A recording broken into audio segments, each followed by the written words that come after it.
So we've been talking through, for people who haven't seen the first two episodes, talking through psychological strategies outlined in these slides, whose purpose is to deceive people and discredit targets and degrade and destroy and disrupt.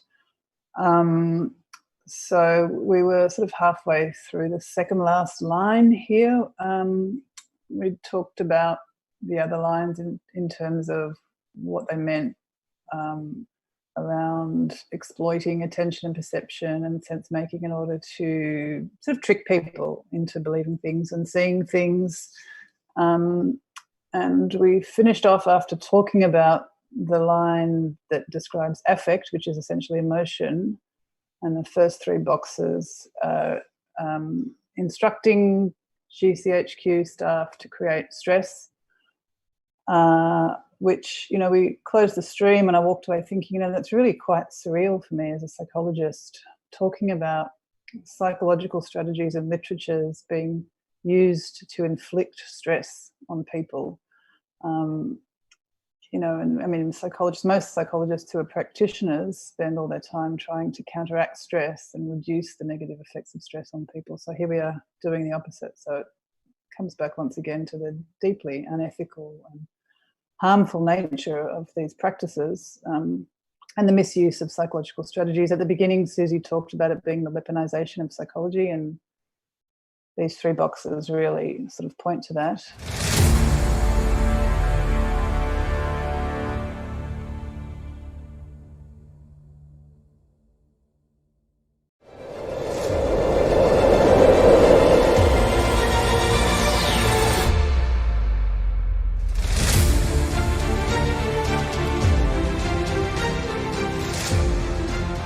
So this slide, I assume, is about conformity. They're talking about group processes in some of the slides that come after. I mean, I guess they're using another culture's conformity because it's always easier for people to see social processes in other groups rather than their own groups. I mean, this could easily just be a group of people with, pink hats protesting, or MAGA hats, or football jumpers, or, but I think they're using another culture's practices because that, is more recognisable to us than our own conformity. Do you have anything to add to that? No, I think that's spot on. I think also that I wouldn't consider, giving the time period that these slides were prepared in, that they are somehow using some form of Islamophobia to make it appear as if their targets are terrorists, because this is that's a good point. Yeah. Yes, that's a good point. Yeah, they wouldn't want to make it obvious that they're targeting internal dissidents. It's the otherization, right? Because they have to otherize their targets. Absolutely, yes. And it's also kind of symbolic that they're faceless. I mean, that's another way of inuring people to the harm that they're causing, is making other people faceless and a homogenous mass rather than individual human beings. And yet the faceless homogenous mass, I mean, that's also a great example of them projecting, because really this is exactly what they're doing in the online world, is they're making themselves into the faceless masked people.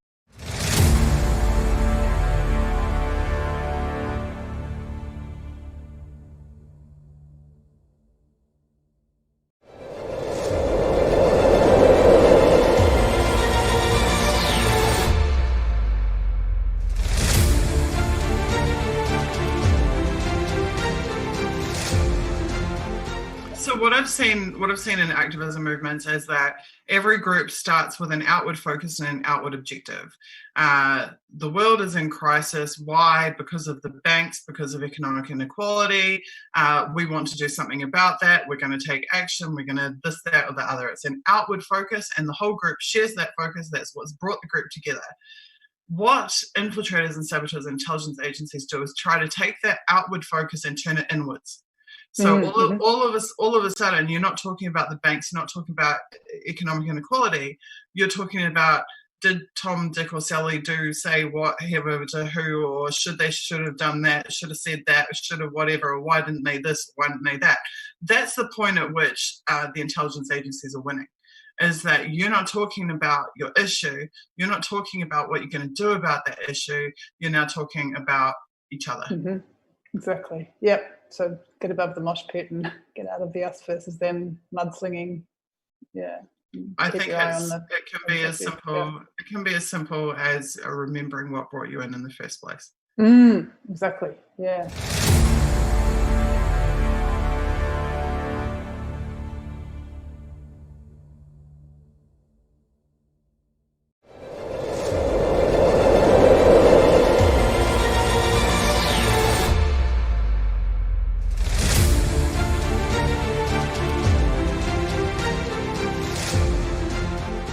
If I have a problem with someone, a like serious problem with them, maybe I'll write a tweet. Maybe I would write something in a blog post. But what I would never do is spend 40 hours a week campaigning against this person on 10 different platforms and creating dedicated accounts and contacting every person in their life and doing everything I could to destroy them. Okay.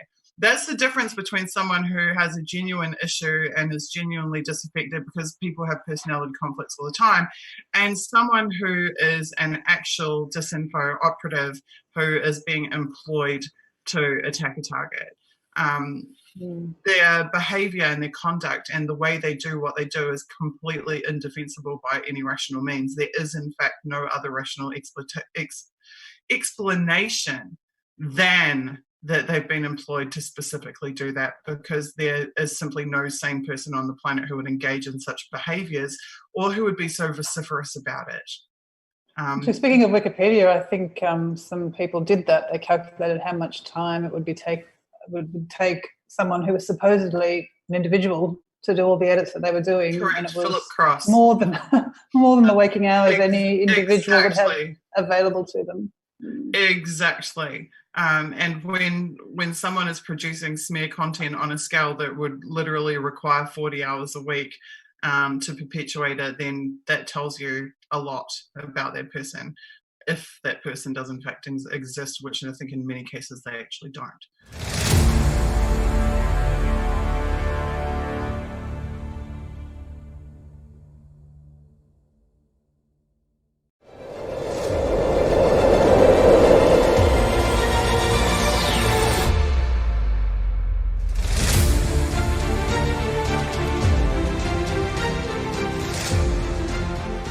I mean, this very much happened for me during Occupy. I was so green as an activist. I had no idea that there were teams of saboteurs that would do this stuff. So I would see these actions and I would think, why is he doing that? Why is she doing that? Why? And I'd try and work out, like, you know, is it some personality issue? Is it some whatever? And then as a group, the group's method of trying to resolve this would be to have conflict resolution meetings. So now we've got the fake saboteurs in with the good people having these endless discussions week in and week out about who did what, who whatever, who chose whatever, who said whatever, who thought whatever, and nothing ever comes of it, because with saboteurs you can sit there and talk until you're blue in the face. You're never going to, they just work in circles, right? So you never actually progress with them. And by directly engaging with them in that way, they actually get what they want, because they have your attention. They're consuming your attention. They're consuming your time and your resources. So it's a win for them. But we were all just sitting there like, why would anyone do this? This doesn't make sense. Like, we have agreed processes and they're ignoring them, and et cetera, et cetera. And but as you continue from movement to movement, what I saw was exactly the same patterns played out. At each movement, each year we'd have a new movement, a new issue, and the same, in some cases exactly the same people, but more importantly, the same methods. The same methods being employed, achieving the same results, the same types of people being targeted, the most proficient, most intelligent, most committed people being targeted and undermined and smeared, the least effective people being raised up and then manipulated, and the saboteurs commanding everybody's attention, dazzling them, mask, exactly as the screen says. I mean, this screen is basically the saboteurs' code of conduct: masking, repackaging, dazzling, mimicking, inventing, and decoying.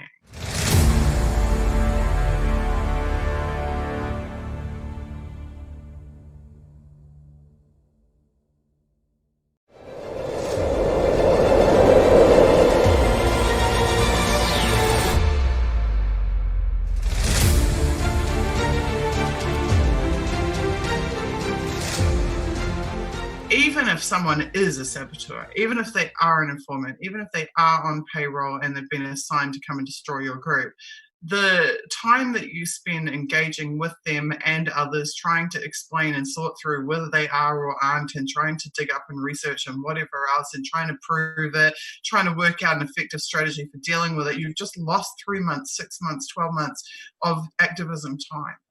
Even that process in some ways serves the agencies, because they don't care. When they will hold on until the last bitter moment, and then they would have insinuated more people to perform the same task anyway. So I learned long ago that you don't assess the personality, you don't assess the individual, because they're replaceable like that. You just assess the methodology. And that's exactly what this entire series is about, is assessing the methodology, because they're just like they say that people have digital towels. These intelligence agencies have digital towels. They have real world towels as well. You can tell who they are and what they're doing, regardless of whether their name is Tom, Dick, or Harry. And once you learn to spot those methods, you can go around them. You can work around them. And you can be much more effective as an activist.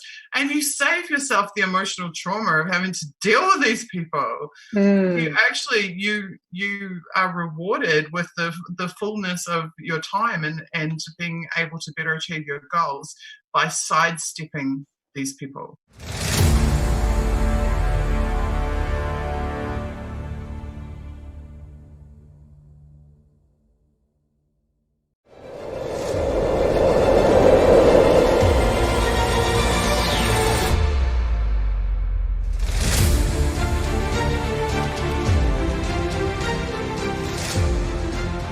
If you fall into, is somebody an intelligence agent, are we being infiltrated, and always on the lookout for that, well, then you're being mistrustful.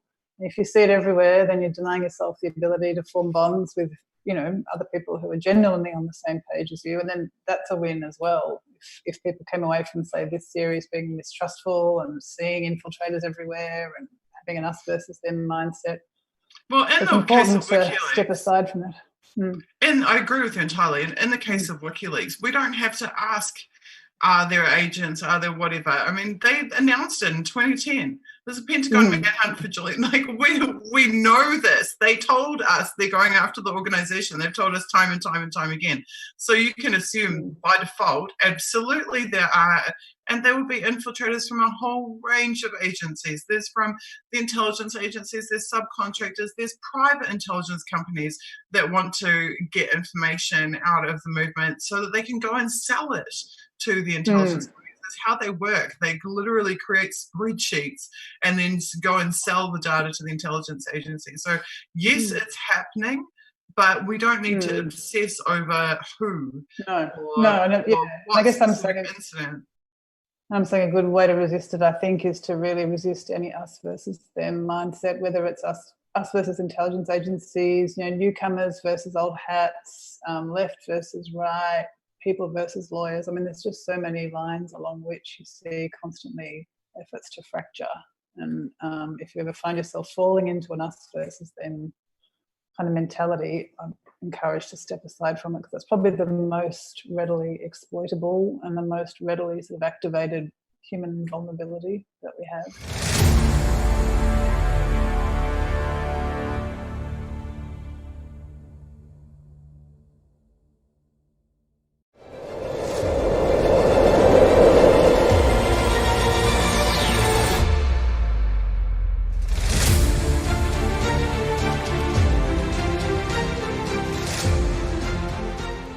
And I guess what you're talking about there is marrying those group dynamics in the area of the slide that talks about social identity theory and groups. So that's exploiting that in a way that not only creates animosity between people, but creates legitimizes violence between the groups, which is quite shocking to think that a slide full of psychological knowledge and principles would be being used to that end openly. I mean, when I first saw that, I thought, surely they don't mean actually legitimizing violence by targets. Surely they're talking about violence being legitimized within the groups and communities that they're targeting. But I mean, what you're saying makes sense. So, well, there's so many historical precedents for. I mean, you can go right back to the 60s and 70s and the FBI infiltration of the Black Panther movement, where they were pushing for the Black Panthers to be armed. They were actually supplying arms to the Black Panther movement.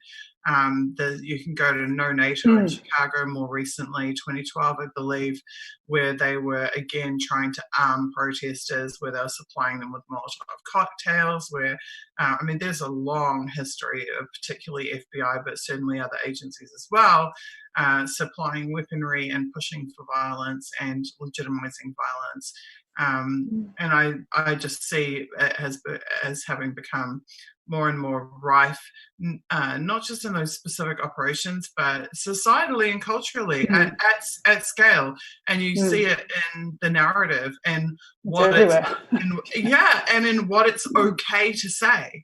Like 10 years ago, it wouldn't have been okay for major mainstream figures to be saying, yeah, just go and punch them, or just go and whatever, and sharing videos of people being punched and glorifying open calls to assassinate Julian Assange. Many open calls to assassinate Julian Assange. Yeah, you're absolutely correct. That's yet another classic example of legitimization of violence.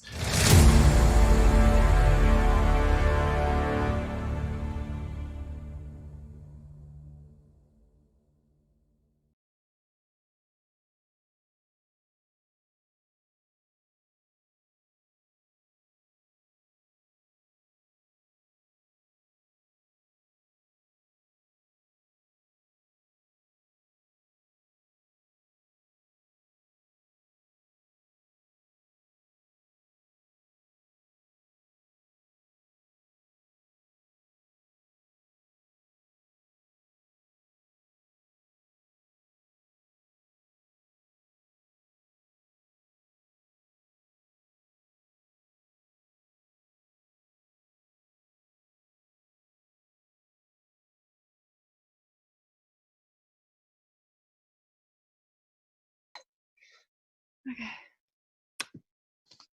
Hi, everybody. Hi, everyone, and welcome to the stream. My name is Suzie Dawson. I'm an activist, a journalist, and the current president of the Internet Party of New Zealand. Hopefully you can all see me and hear me okay, and I'd really appreciate it if you'd let me know in the chat if the sound and the video is good. Suzie Awesome Dawson, someone said, thank you for that, I appreciate it. Either my dog or my children have vanished my headset this week, so unfortunately you're going to have to put up with my crappy onboard laptop sound, and hopefully it will be good enough to see us through this.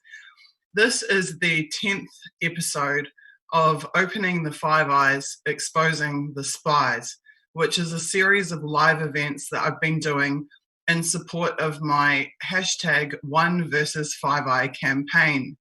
That is a campaign where I have secured legal counsel to support me in holding the intelligence agencies in New Zealand who are responsible for targeting me in many horrible ways across the course of this decade to account. In order to do that, I need to raise funds, and I would deeply appreciate all supporters of this movement and of my work sharing the donate link for my campaign. That is at #1 vs5i.com/donate. This series of events has been all about exposing the methods of intelligence agencies, particularly of the Western world, and their private contractors and subcontracting agencies. For the last 3 weeks, we talked about the J-Trig files with clinical psychologist Lissa K. Johnson. The J-Trig files are the Joint Threat Research Intelligence Group of the GCHQ, which is the UK's NSA. Those files were revealed by Edward Snowden in his very famous leaks of 2013, and they detail how psychology is employed and psychological methods are employed in the targeting of individuals. Earlier on in this series, we had a session that I did with Elizabeth Mueller, who is a fellow activist and a friend of mine. Elizabeth is really interesting for a couple of reasons. First of all, I came across her years after I had become a target, when she had seen my documentary and some of my work, and she'd seen me describing my experiences and what I'd been through. And it turned out that Elizabeth, despite being on the other side of the world, she was in the Northern Hemisphere, I was in the Southern Hemisphere, had been experiencing identical types of targeting to what I was experiencing in New Zealand.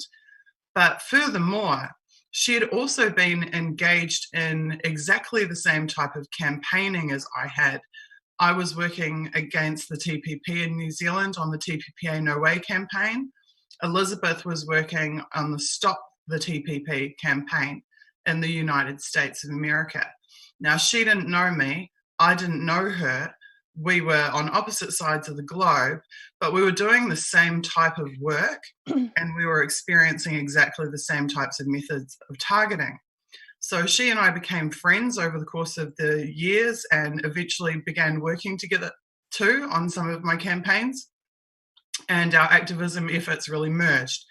And Elizabeth, like me, was so incensed at the injustices that were being inflicted upon her that in response to what was democratic and lawful activism activity, that she too, like me, began researching really in depth the methods of the agencies who are targeting citizens like us around the globe. Increasingly, the findings that she's been making are jaw-dropping, amazing findings.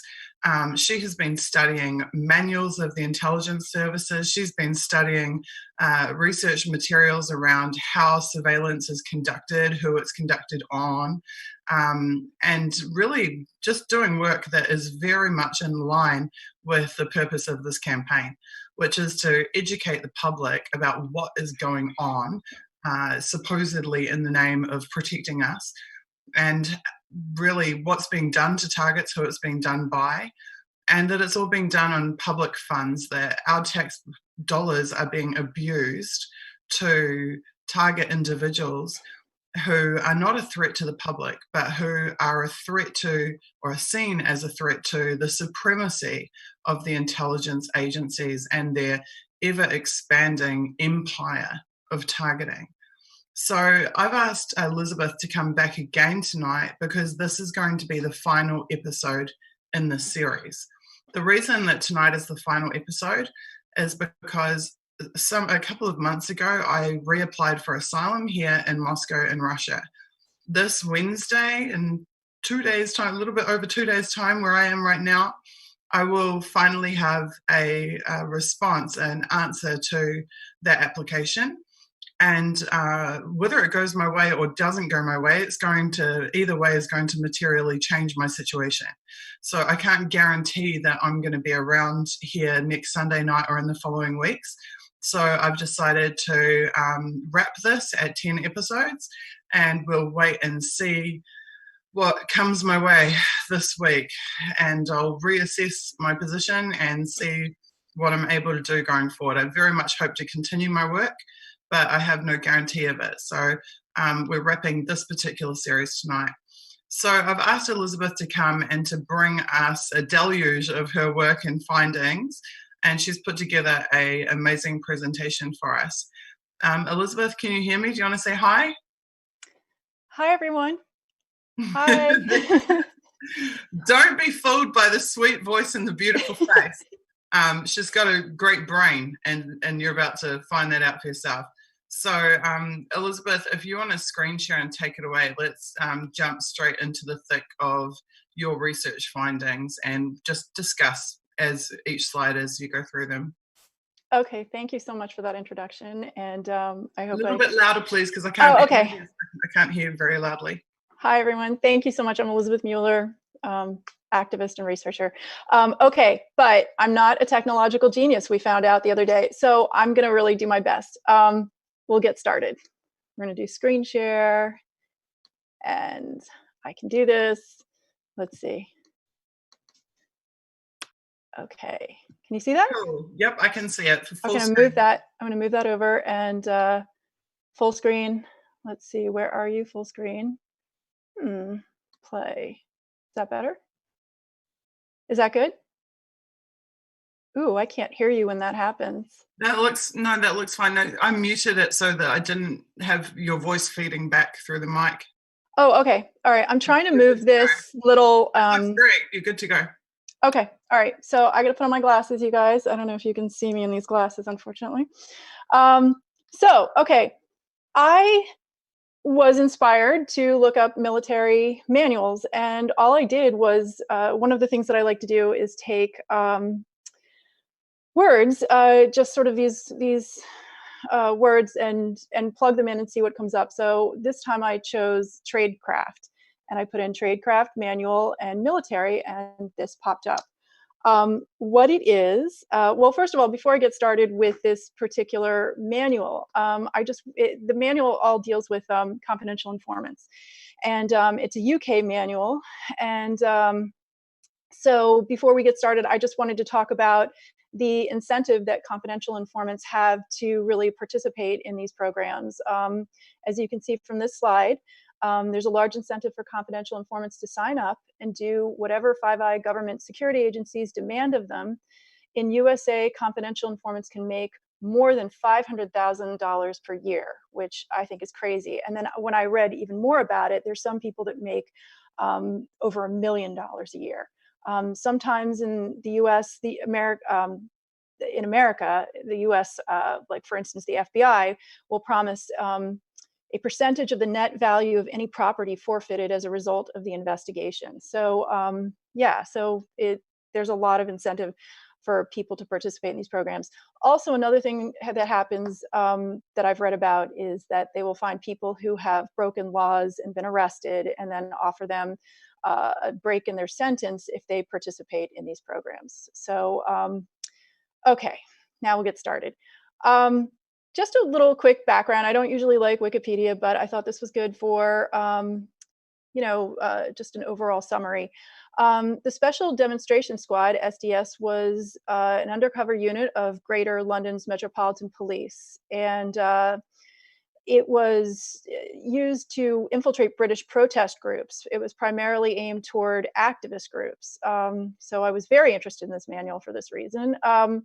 And it was part of the special branch. It worked closely with the Crown prosecution, and I can't move the screen. There we go. Let's see, service, CPS. It operated from 1968 to 2008. You could just read a little bit more about this if you want on Wikipedia, but for the most part, SDS was established by Special Branch as a Special Operations Squad in March 1968.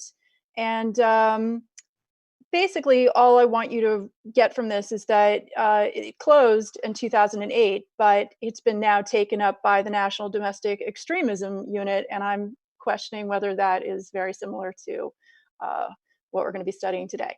Okay, so now let's get started. This is the front cover, Special Demonstration Squad Tradecraft Manual. One thing I noticed when I started looking through this immediately was that there are a lot of redacted sections, which is kind of shocking because they put a lot out there that I think they should probably be ashamed of. So I can't even imagine what would be in these redacted sections. So I think you'll get an idea of what I mean once we get into this.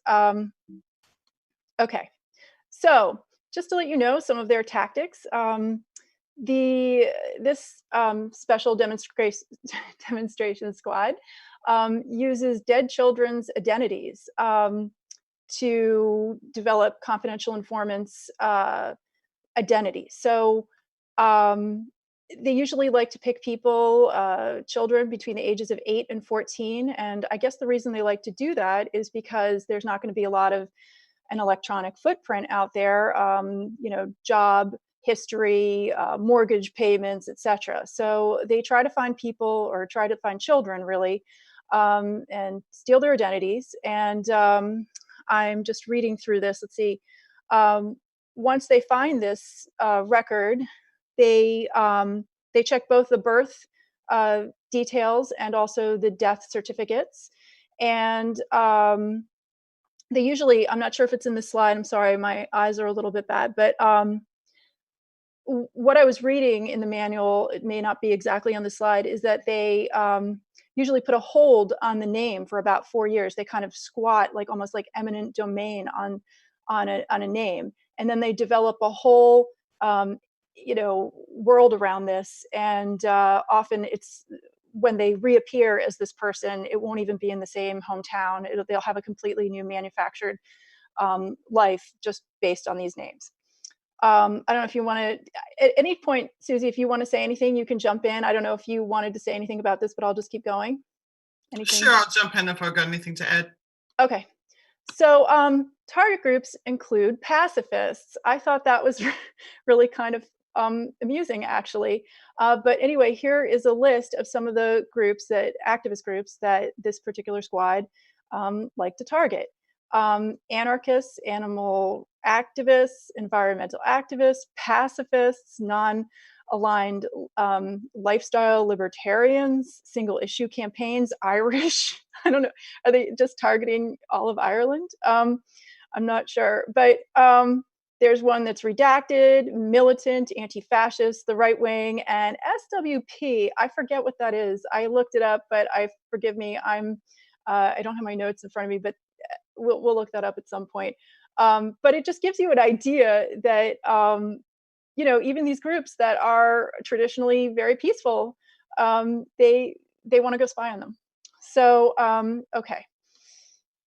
Next, so this is just the beginning, but we'll get more into this. But this is withdrawal methods redacted. Aftercare for confidential informants include. Okay, so withdrawal. We might want to just explain exactly what withdrawal is.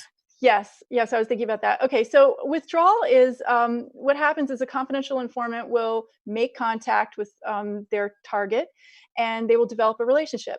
And after a while, and they've done all their surveillance and tried to entrap them, or whatever it is that they're doing with these people, they will suddenly have to come up with a reason why they're leaving the group, and they're going to move on and then go surveil someone else. So they have an exit strategy. And it's funny because they redact it here in the beginning of the manual, but later on, these sections are not redacted. So we can kind of get an idea of some of their exit strategies. So they're kind of fun to go through, but we'll get to that. And so this is just an introduction. Another thing that I was really struck by is that for their aftercare, they had to deal with post-traumatic stress disorder. I had no idea that trying to surveil other people and make other people miserable gave the confidential informant post-traumatic stress disorder. But that was a new one for me to learn. So okay. Environmentalists, animal rights activists, anti-nuclear activists are some of their favorite to go after. And I found that very interesting because I'm not only a Stop TPP activist, but in the way I got started actually is by being an anti-nuclear activist. So so I guess this particular kind of group would be interested, I guess, in someone like me, which is appalling. Sorry to bust in, but okay. Someone in chat has said that SWP is the Socialist Workers' Party. Oh, thank you. Okay, interesting. So thank you for that.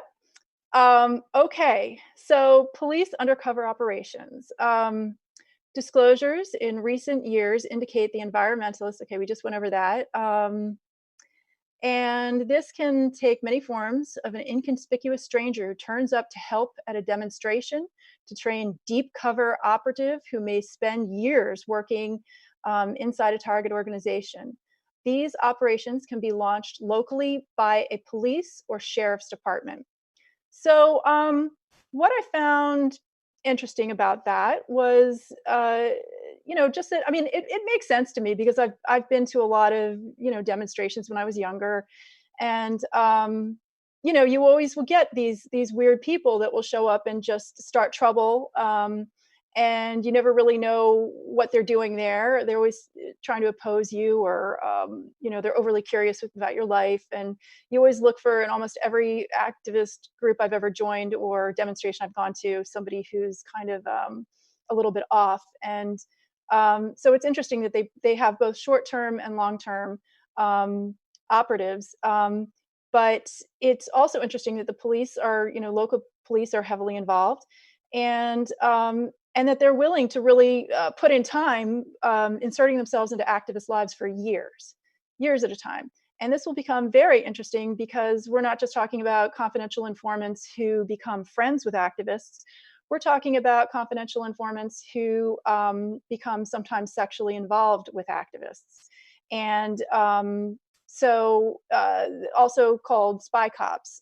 They can be called honey traps or honey pots, or a variety of names. But anyway, this just, they are openly admitting here that they go after these particular kinds of activists, and they have short-term and long-term relationships, and the police are in on it, local police.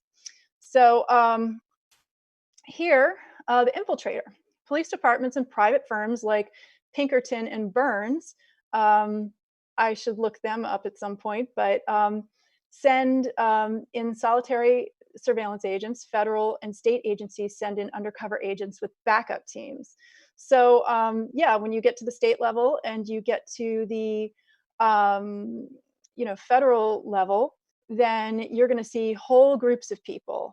And that's definitely something that I have observed in my own personal experience, is that when I've felt that I was being surveilled, it usually doesn't end up just being one person, sort of like like traditionally they'd show in the movies or something back in the day with some guy in a trench coat walking around. No, they're usually in very large teams, and they switch people out. And so any person that enters your life is going to have a lot of people around them that they can draw from and get support from. So let's see, anything else that I wanted to say about this? Yeah, just basically, previously, phone bill, what would happen is other activists would maybe find someone's phone bill and find, wait a second, there are all these phone calls going to the police department. What's going on here? Why is my friend calling the police department constantly? But in this day and age of technology, where so much can be hidden and people can use burner phones, etc., I'm sure this is kind of an outdated way of finding out if somebody is a confidential informant. Okay, moving on. Deep cover, okay, be prepared, they say at the top. Deep cover operative lives the role. Novices are preferred over cops, who may blow the cover, and then it says, oh, I gotta move this down, let's see, with their authoritarian habits. So they really like people that are good actors, but are not gonna give away their authoritative habits and their sort of military police training.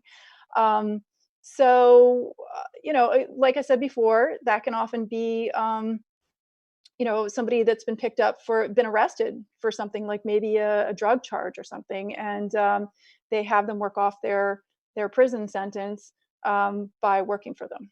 Okay, so let's see, is there anything else I wanted to say about this? Reveal their identity. Okay. Also that they prefer people that aren't cops because, especially if they're local, they don't want someone to say, hey, wait, I just saw you in your police uniform 5 days ago. What are you doing here as an activist? So I thought that was kind of interesting. Undercover agents have false IDs. They usually use their first name, so that if you say their name quickly, they'll really turn and not give themselves away by not responding to the wrong name. They have often a phony previous employer, and if anyone snoops around and says, hey, I'd like to find out about this person, the employer is supposed to contact the security team and let them know that somebody is asking questions about the confidential informant. The confidential informant will work a real job. He rents a real property, and really he or she will live the role 24 hours a day and really get into character. Okay, let's see. Undercover agents, CIs, plant surveillance equipment to assist break-ins to target's home, to look for evidence to justify retroactive search warrants. Landlord is enlisted to help, often using contractors or utility companies for excuses to snoop. Neighbors, employers, coworkers may also assist. So, as someone who had like 8 break-ins in 2 months where nobody necessarily that I could see stole anything specific, but just kept coming in and terrorizing me, this really infuriated me. But anyway, you know, I'm dealing with it over in America. This is over in the UK, but still, these teams, you'll find out later in this slide presentation, are international, and they work often cooperatively and with similar manuals, if not the same manuals for training. So let's see, what else did I want to say about this? Yeah, you know, some people may know some of my story from my video, and or know Susie's story, and can really speak to the whole phenomenon of break-ins and so forth. Can I So just jump in for a sec? yeah, I'm just sorry to like keep backtracking, no, it's but okay. you mentioned a security company just before that was actually named in the document, Mhm. and I'm actually Thank you. just going to take over screen share for a second. Have a Okay. look at this. This is from 2012. Pinkerton's, Brinks Incorporated, and William J. Burns Inc. Those are the ones that you were just talking about. Are Mhm. called the original 3 full-service security companies. Mhm. And when you look at who's tweeting this out, they are providing security to homes and businesses since 1989. Mm. So that's great. glad So glad that what that says to me is like, and wow, imagine what kind of access like they can get. Like if they're providing security services to homes and businesses already and already have established clientele, and then they're also working subcontracting to intelligence agencies and to the government. I mean, the crossover there is like pretty horrific. it's really interesting that you said that, Susie, because when I had my 8 break-ins in about 2 months, I immediately was terrified because I had no idea at that point that I was being targeted. I just thought I didn't know what was going on. I thought I had a stalker, and so I went and I called an alarm company, and they installed all this equipment, and magically the break-ins seemed to stop for a while. But I now that I've learned what have learned, I kind of question whether, you know, most of these security companies are assisting the local police or whatever They're security also agency. subcontractors of the police, in which case by employing their services, you're actually doing their job for them. Yes, yes, hmm exactly. So I'll Continue, say, go for it. Share screen, continue. okay, ooh, now how do I do that? Let's see. Exit. Okay, I've got to get to that point. Let's see. Share. And this. Come on. Share. Okay. So is this where I was? Yes. Yeah, and I'd just like to say too, sorry to if you want to No, kill that's okay. if you want to kill your share again for a second. Okay, okay. I'd just like to point out a couple of things there. It's very interesting for me seeing this black and white. hmm Yeah, just exit screen share for a sec. Okay. Very interesting for me to see this in black and white because I experienced all of this. So they went up and down my street and spoke to every single one of my neighbors. And I was on on one side, I had what I'll only describe as like actual uniformed agents of the state as neighbors, and on the other who've participated in surveilling me. And on the other side, I had people who are very anti-authority and quite distrustful of government and distrustful of random people who show up asking questions about their neighbors. So I got like mixed responses. I had the neighbors who cooperated with them and the neighbors who told them, get lost, we're not telling you anything about her and we're not going to participate with you.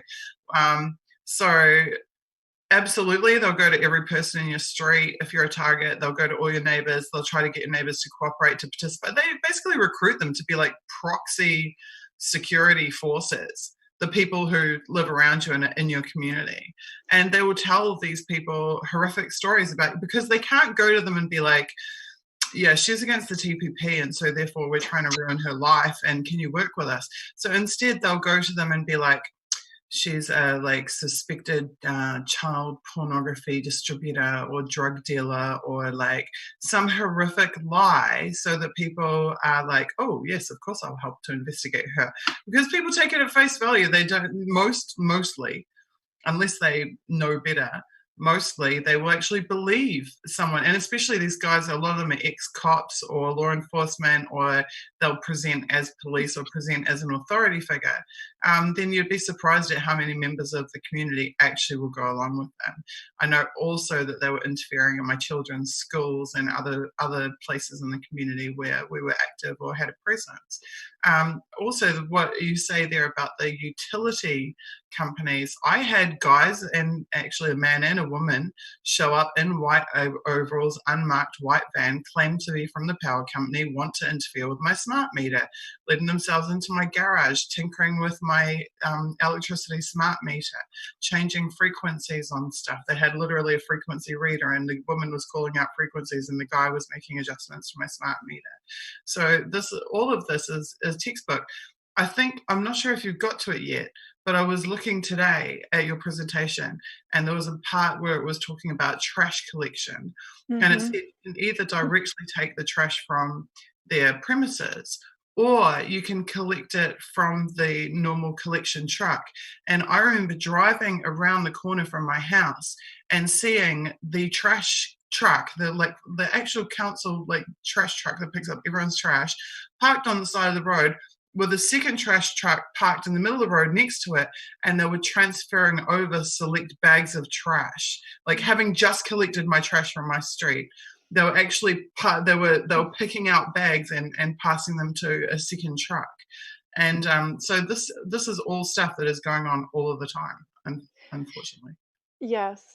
I mean, if I start talking about what I've experienced, I'll take up the whole 3 hours. But yes, especially recently, I've had every single it always happens where you first move somewhere and it's totally quiet and everything's fine, and then maybe about a month later or a couple weeks later, there's all these people walking dogs, and you're like, wait, there weren't 50 dogs on my street beforehand, what's going on? And then I had them too. I had the dog walkers too. And it's not only that, but the dog walkers are walking like police Alsatians, like German shepherds. Like, they're literally like the drug sniffer dogs, the police dogs. I don't know if you've had that, but these people aren't walking poodles. They're not walking. They're not walking ankle biters. They're walking like Alsatians.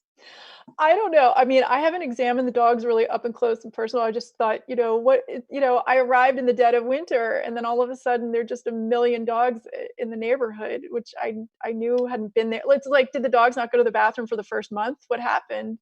So, then they just popped up. Another thing that you'll notice is, we've talked about before, construction everywhere. There'll be construction workers. Like, for instance, in the dead of winter, all of a sudden one neighbor on one side is pouring concrete and fixing up their garage, which is a really odd time. Like, February is a really odd time to be doing like construction with snow on the ground and pouring concrete that could break in the winter. But I think they may have gotten some help financially. And then people are like putting up roofs, and an abandoned building that sat there for about 15 years suddenly it's teeming with people.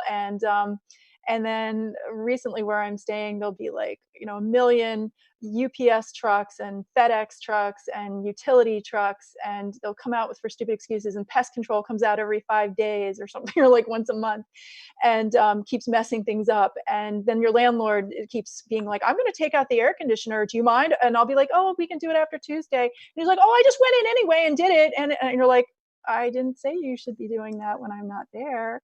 And so I could go on and on. Yes, you will notice all of these things, and it will happen wherever you move. It won't matter. It doesn't matter. It's not going to be one place is different than the next. I've lived in about 5 different places in the last couple of years, and every time it's quiet for the first month or two, and then blam, everyone shows up, and it's Grand Central Station. Okay. Should I go back? I had exactly the same thing happen. So I would literally park in an empty parking lot. It'd be like after hours, and I would be going into some shop, something, and I would come out, and in this entire empty parking lot, when I came out, there'd be one car parked on one side of my car and one car parked on the other side of my car, and the rest of the lot empty. And I'd be like, what the hell? Like, when I walk in, there's nobody but me. And I walk out and I'm sandwiched in between multiple vehicles and the whole rest of the place is empty. Yeah, I've been there. Yeah, it's so yeah, I'll write 10 books about it one day. And you can help me. Would you like me to return to the slides, or did you want to say anything else? Okay, all right. Always takes me a minute to do this. Let's see. Okay, share. And this, share. And then also, ooh, okay, I think I skipped one. I have to make this, how do I play? Okay, that's good. Now I can move this over. Now I think I have to go back. Okay, what really also struck me about this is that they, when, let's just say you have a boyfriend and he's living with you, and you know, now he can, let's say he's also a spy cop. He can help by giving the keys to people to go into your place. He can keep you occupied, so that whole teams of people can go into your place. He can help maybe even plant cameras.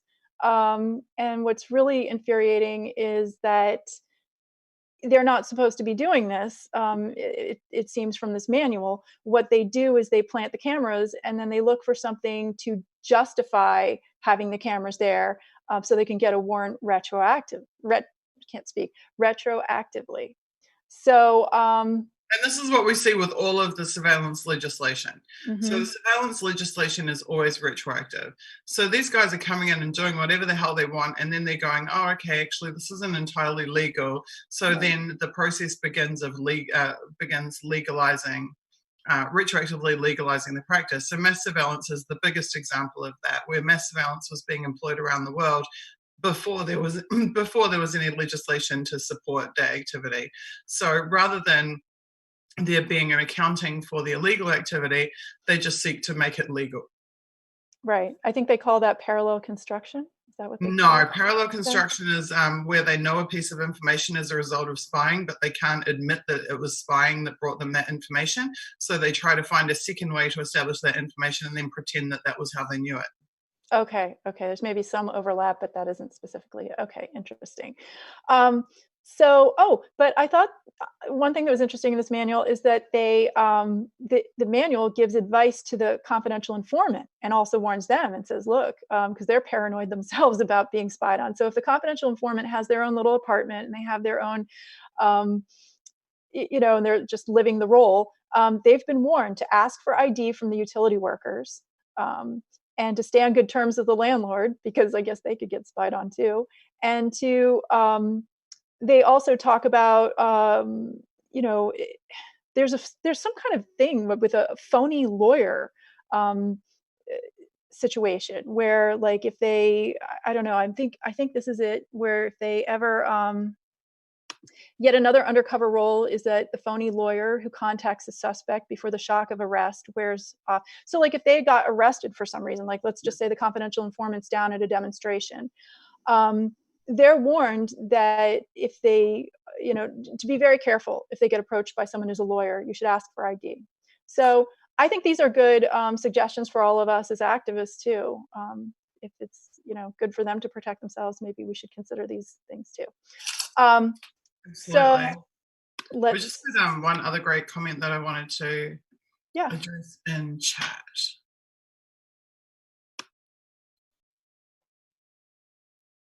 Oh, right. Okay. So if you could just take it off screen share for a sec, because I think this is a really important point to address so that people can understand this.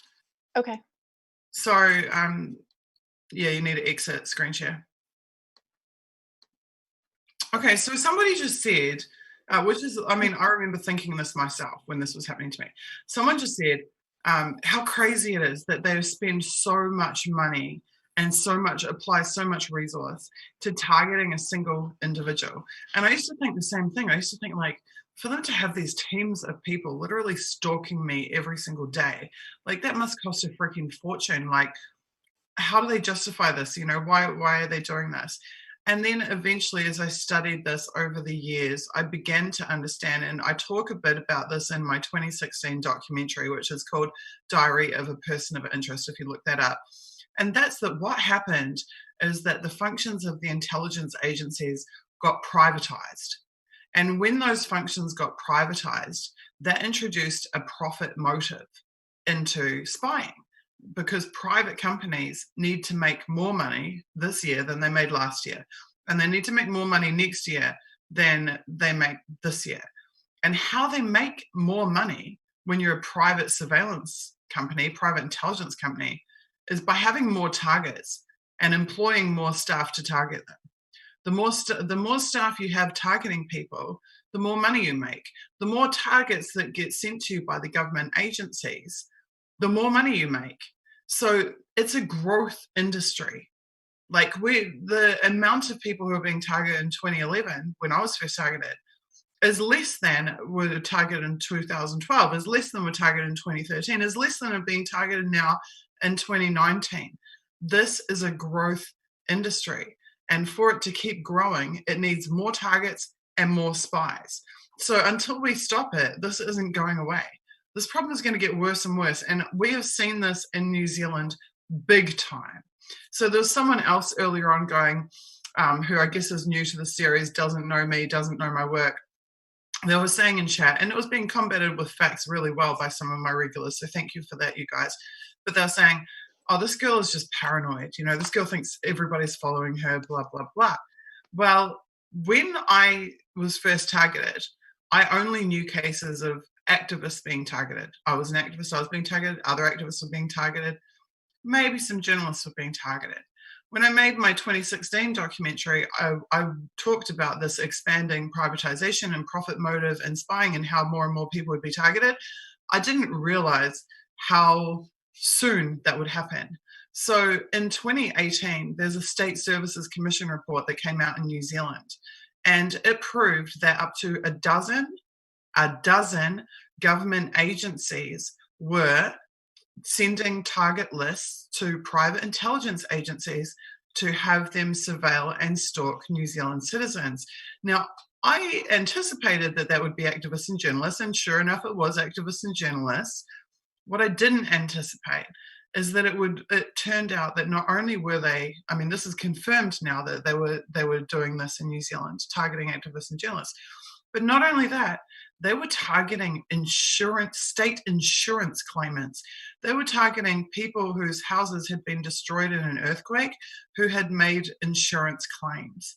They were targeting historic state child abuse victims who had grown up in state care in the 60s and 70s and had been severely mentally and physically abused and had taken cases against the government for compensation.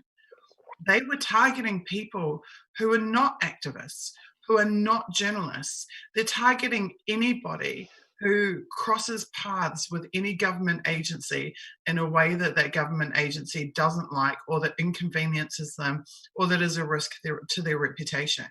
So understand, this is not even anymore just about activists being targeted. It's not even just about journalists being targeted.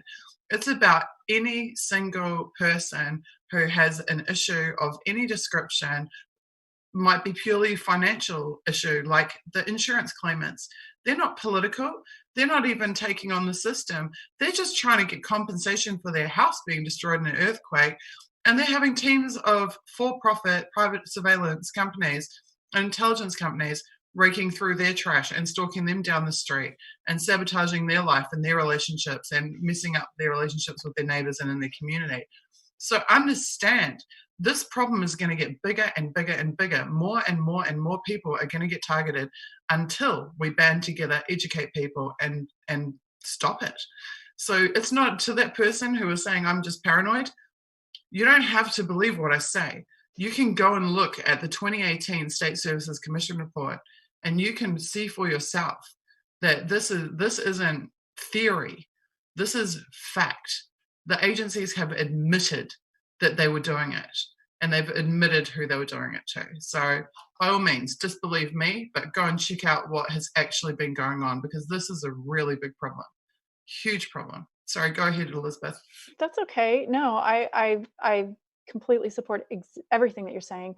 And I always say to people, you don't have to believe, like, I tell my story, and that's part of what I do to help, usually to help other activists, because I really want them to feel supported. But I always say to people who are who are learning for the first time, you don't have to believe me. You don't have to listen to me. Believe Stratfor when they put it in their own documents. Believe, these security agencies when they put it in their military manuals. Believe, the people when they put their own the security community when they put their own CVs up on LinkedIn and they brag about it. You don't have to believe me at all. You can think I'm a total crackpot. I don't care. I'll go help other activists, and when I talk about it, they'll say, "Oh my God, that happened to me too. Oh my God, that happened to me too. Oh my God, that happened to me too." And that's fine, because I'm here to also be very supportive and loving to people who've gone through this, because I know how much it can really be painful.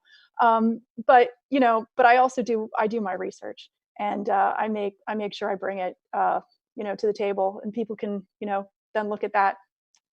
So okay. One of the Ban 1080 activists in New Zealand has just is watching the stream, and I'd just like to put a particular shout out to you, TJ. I'd like you to know that I know that Ban 1080 activists in New Zealand, 1080 is a poison that is only used in a couple of countries in the world. One of them is New Zealand. And the reason it's only used in a couple of countries is because the rest of the world already knows that it's toxic and shouldn't be used. It's being dropped over vast swaths of the New Zealand natural environment, supposedly to kill possums and stoats, but it turns out it also kills farm dogs, horses, and every other goddamn thing, gets into the waterways and poisons. Like particularly pregnant women are really susceptible to it. Unborn fetuses are susceptible to it. It's really toxic and horrible and bad stuff.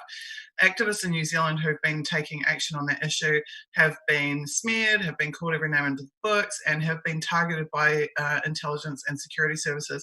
TJ, I just want to tell you that not only am I aware of that issue, but I'm aware of the targeting of the activists. The daughter of an activist who I know quite well, and the daughter is also a Ban 1080 activist, last year was driven off the road. Her car flipped and was flattened. She was driven off the road by private security. And I myself also had private security try to run me off the road in New Zealand. Another person on my media team also had a similar type of incident where someone was pushing them off the road. So I just want to make a point, actually. This isn't something that I've spoken much about before, but I am actually the lucky one, in the sense that I'm out and away from the people who are doing that to me, at least physically, mostly for the moment. But I want to just say that I understand that there are activists in New Zealand who on a daily basis are to this day being stalked and actively harmed by both police agencies, security agencies, and private intelligence in New Zealand. And I just want you to say, I want you to know that you have my solidarity, and that I'm aware, and that I'm watching, and that if I ever get a chance to do any more about it than I already am to try and help you, I will do that to the best of my ability. Just want to let you know that. So solidarity and respect to you, TJ. Sorry, go ahead, Elizabeth. That's okay. I know it's really important to say. Okay, I'm going to get back to the slides. Let's see. And play. Okay, I got to move this over. Okay, so where were we?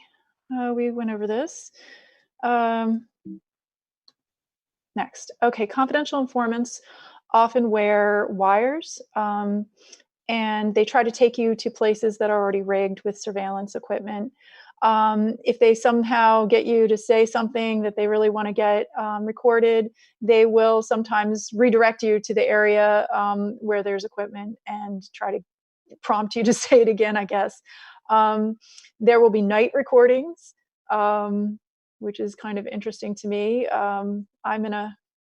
I don't even know if I should say this, but like I was staying at a place at one point, and I felt that there were people out in sort of the wooded area where I was staying, and So this really is ringing home to me. I can shed a bit of light on that night recording stuff. So what that is the infrared surveillance, and it's actually a service offered by the surveillance companies, by the private intelligence companies.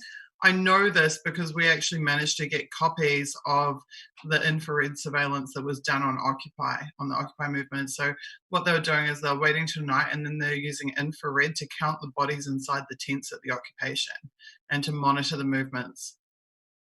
You know what's really interesting? I don't want to take too much time on the story, but I've never told really anyone. I think one of my clients came in. During this time when I was working as a massage therapist, and I had like 8 clients a day. They're like, I swear, it was like practically 25% to 50% of my clients were coming in and saying things that were very provocative, things that had been said privately. They had trigger words. They would try to freak me out. Then they'd sometimes try to go and get me fired, and all sorts of stuff was happening, which I talked about on my own video.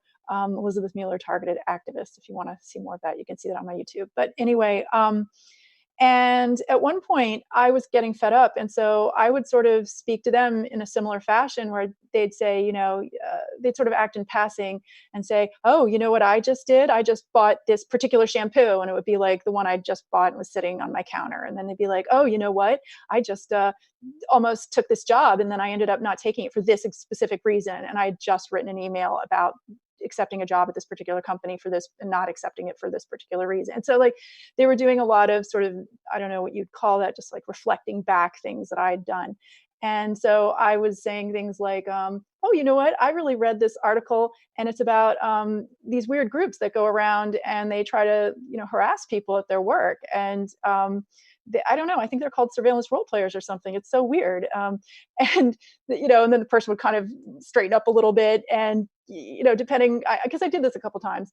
And then I said, yeah, but it's this weird thing I read about in the newspaper. Like I was acting like it was a current event. I said, yeah, but these people have to be so careful. Sometimes they answer ads and they're such, I guess they're really not that bright, because it turns out some of these campaigns are they're part of like these death threat campaigns, and the people that are, doing them are like criminals.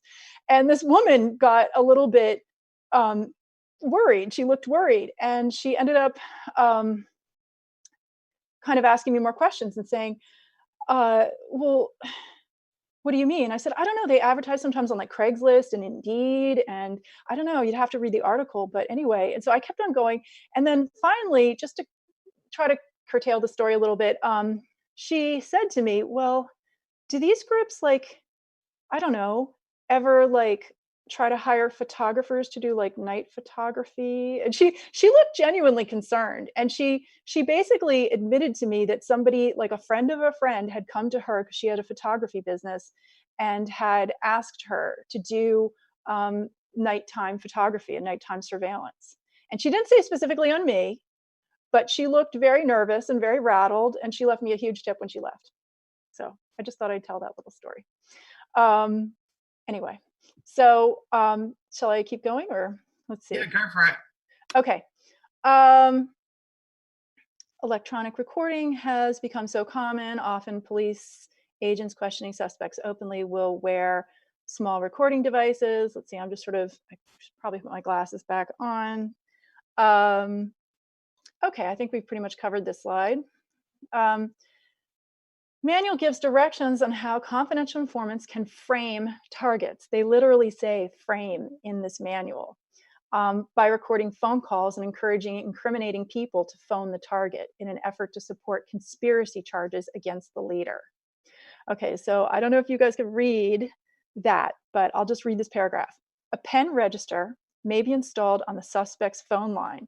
This device makes a record of all phone numbers dialed, but does not record conversations. Such a record may be useful in establishing a pattern of calling associated with illegal actions, and in establishing a suspect's associates.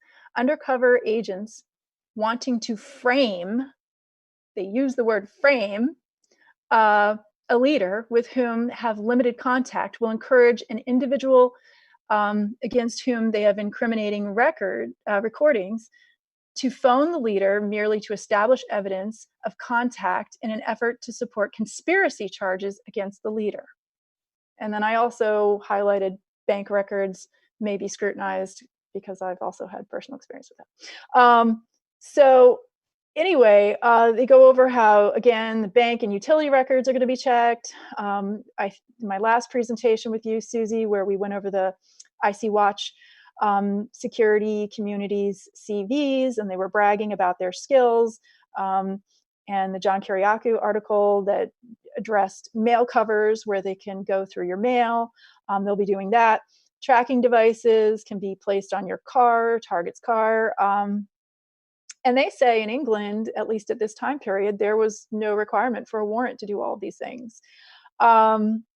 If the security group can establish a pattern of suspicious behavior, probably because somebody is completely wondering why all these weird people are following them and terrified, like trying to get away from these people.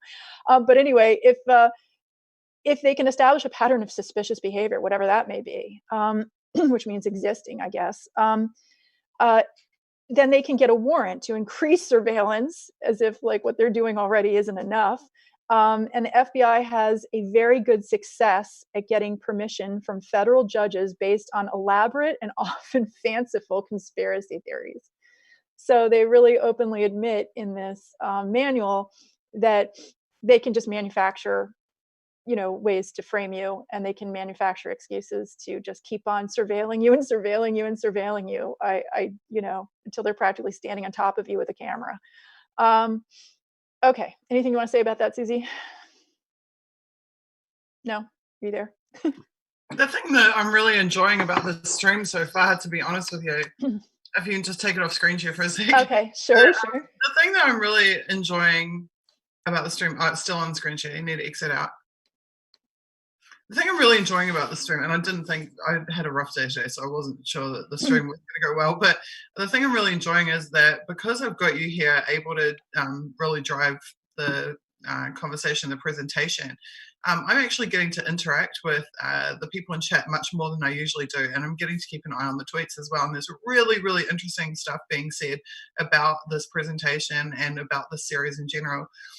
One person just said, this targeting, something we have to remember, and they're right, is that this targeting isn't new or recent. It's been going on for decades.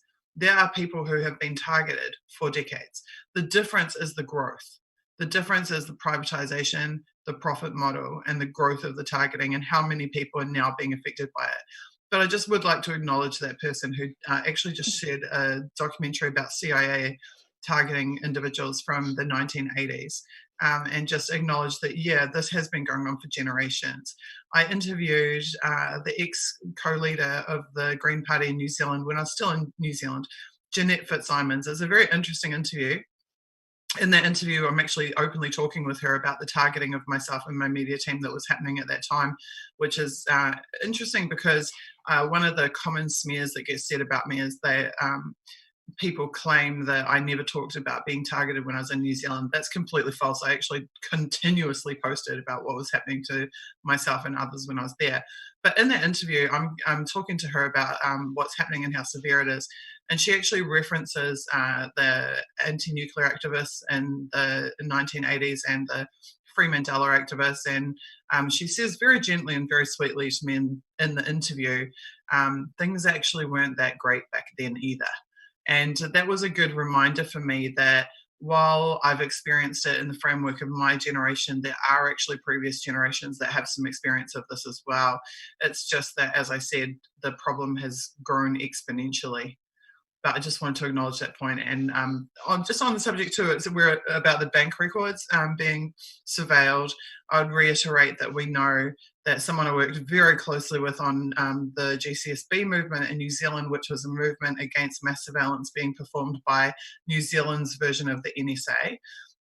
That person, a very well-known New Zealand media figure called Martin Bradbury, has just recently won a case against the New Zealand police. It was proven that they had been illegally, without a warrant, without a production order, accessing his bank and financial records, and that was then impacting the way that the bank processed his loans and debt services and other things to his detriment. We also knew prior to that that was also done to Nikki Hager, a New Zealand journalist, famous New Zealand investigative journalist. And I can tell you that I currently have Information Act request in with my bank because I'm absolutely certain that the years of financial interference with my accounts that I experienced would have been due to exactly the same type of interference from policing security services. So yet again, the contents of this manual match up with my real world experience and that of other targets of the agencies. Please continue. Okay, I won't tell my story, but I've had some banking issues too. Okay, so go back to share. Let's see. Sorry, you guys. I wish I had like just one button that I could just switch back and forth with. This share. Okay, play, and put this back up there. Okay, so where was I? Okay, we've gone through that pretty much. Oh, there's again so many redacted pages. I wonder what's in there because they've already kind of incriminated themselves quite a bit. Okay, UK confidential informants targets are called in the UK wearies. I think that's how you pronounce it, at least. Wearies. The UK manual says if CIs are caught, CIs should just double down on their lies. Denial, and I put in denial and deception, which was all over the IC Watch CVs of people in the security community were bragging about that they were trained in denial and deception. So, yeah, so if you have a confidential informant or a spy cop in your life and you confront them and you say, listen, this isn't adding up. I don't think your stories are adding up. I don't think a lot of things that you've told me are adding up. What's going on? Because maybe you really care about this person. You want to be wrong. You know, if you have a friend or you have a, somebody that you love, you don't want to be right about this. You really want to keep your friend. So at least I was maybe stupid enough to kind of confront certain people and say, listen, this isn't making any sense. And so all that really did was inspire the people or person that I suspected to just double down, and get crazier and crazier and crazier with their lies and put lies on top of lies on top of lies and then just keep going.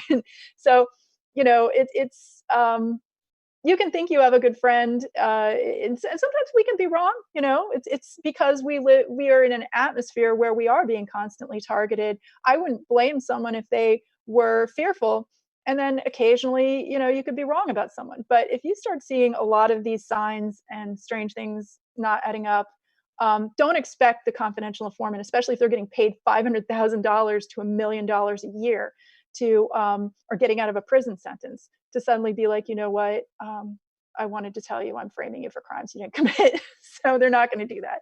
So I would suggest to people, if you really think somebody, I'll get to it in this presentation, but I would suggest there are questions that you can ask yourself privately. And then there are things that you can do to protect yourself. And then there are things that you can even do, maybe if you really are concerned, that are kind of counter surveillance. But we won't get into that right now.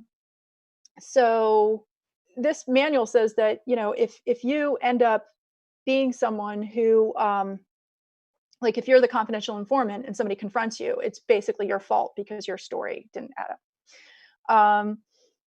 Okay, confidential informants, spy cops, fight boredom while they're trying to ruin other people's lives. It's very sad, you guys. We should probably start a GoFundMe for them. Yeah, so this talks about, you've made up like a confidential informant is given this phony story, and then they go and live with people sometimes for years at a time, and they're living a complete lie. And they have to always remember their lies and sit around, and that it may be, and then also they have to go to all these really important meetings when they're busy framing people for crimes they didn't commit or whatever they're doing. And, there's going to be a lot of downtime, CIs. It's going to be really hard. Anyway, I thought that took a lot of nerve that they put that in there. Let's see.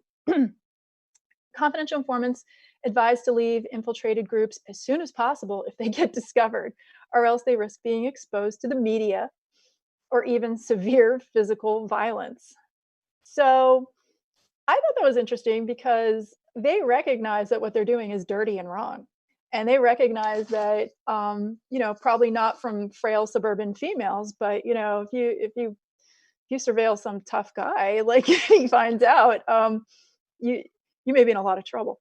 And that, basically, yeah, if your cover's blown, you better just get out of Dodge. So that's interesting. Let's see, what else can I tell you about this slide? Cut your losses, it says. Yeah, and I thought it was interesting that they're worried about media coverage. They're not worried about, being caught breaking a law and having a court prosecute them. They're worried about, oh no, what if, like, we the people find out from media, independent media. Okay. Now we get down to really serious matter. It's going to be hard for me to be upbeat about this. I'm going to try though, because it's exhausting always being upset and angry. But the fruit of Special Demonstration Squad, SDS labor, is that undercover police are basically participating in coordinated rape. And I support that view of what's happening in these situations. This particular case, this is an article, you can look it up. The source is at the bottom.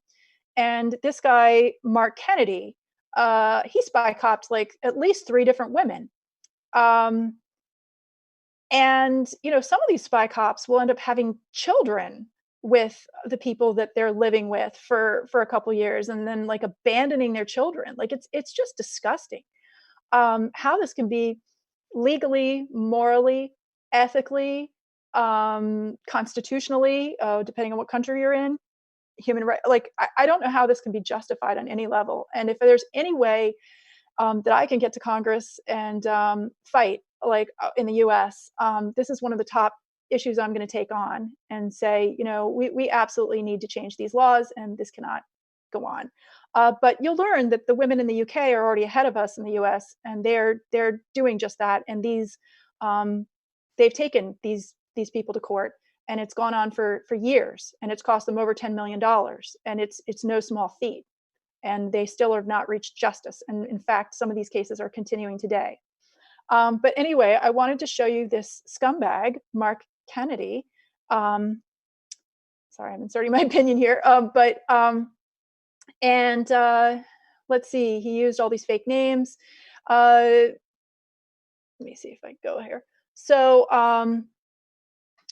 it says, if you put all these things together, you have a team of officers conspiring to rape. They know there was no informed consent. And that's really important. Informed consent is important. There's no way that any activist would say, oh yeah, I'm going to definitely have a relationship with some man that's trying to frame me for crimes I didn't commit, and is, could be, setting me up to hurt me and harm me. I mean, could even be like trying to give someone you never know about venereal diseases or anything. I mean, these people are, who are these people that are coming into these women's lives and hurting them, psychologically, emotionally, physically, sexually.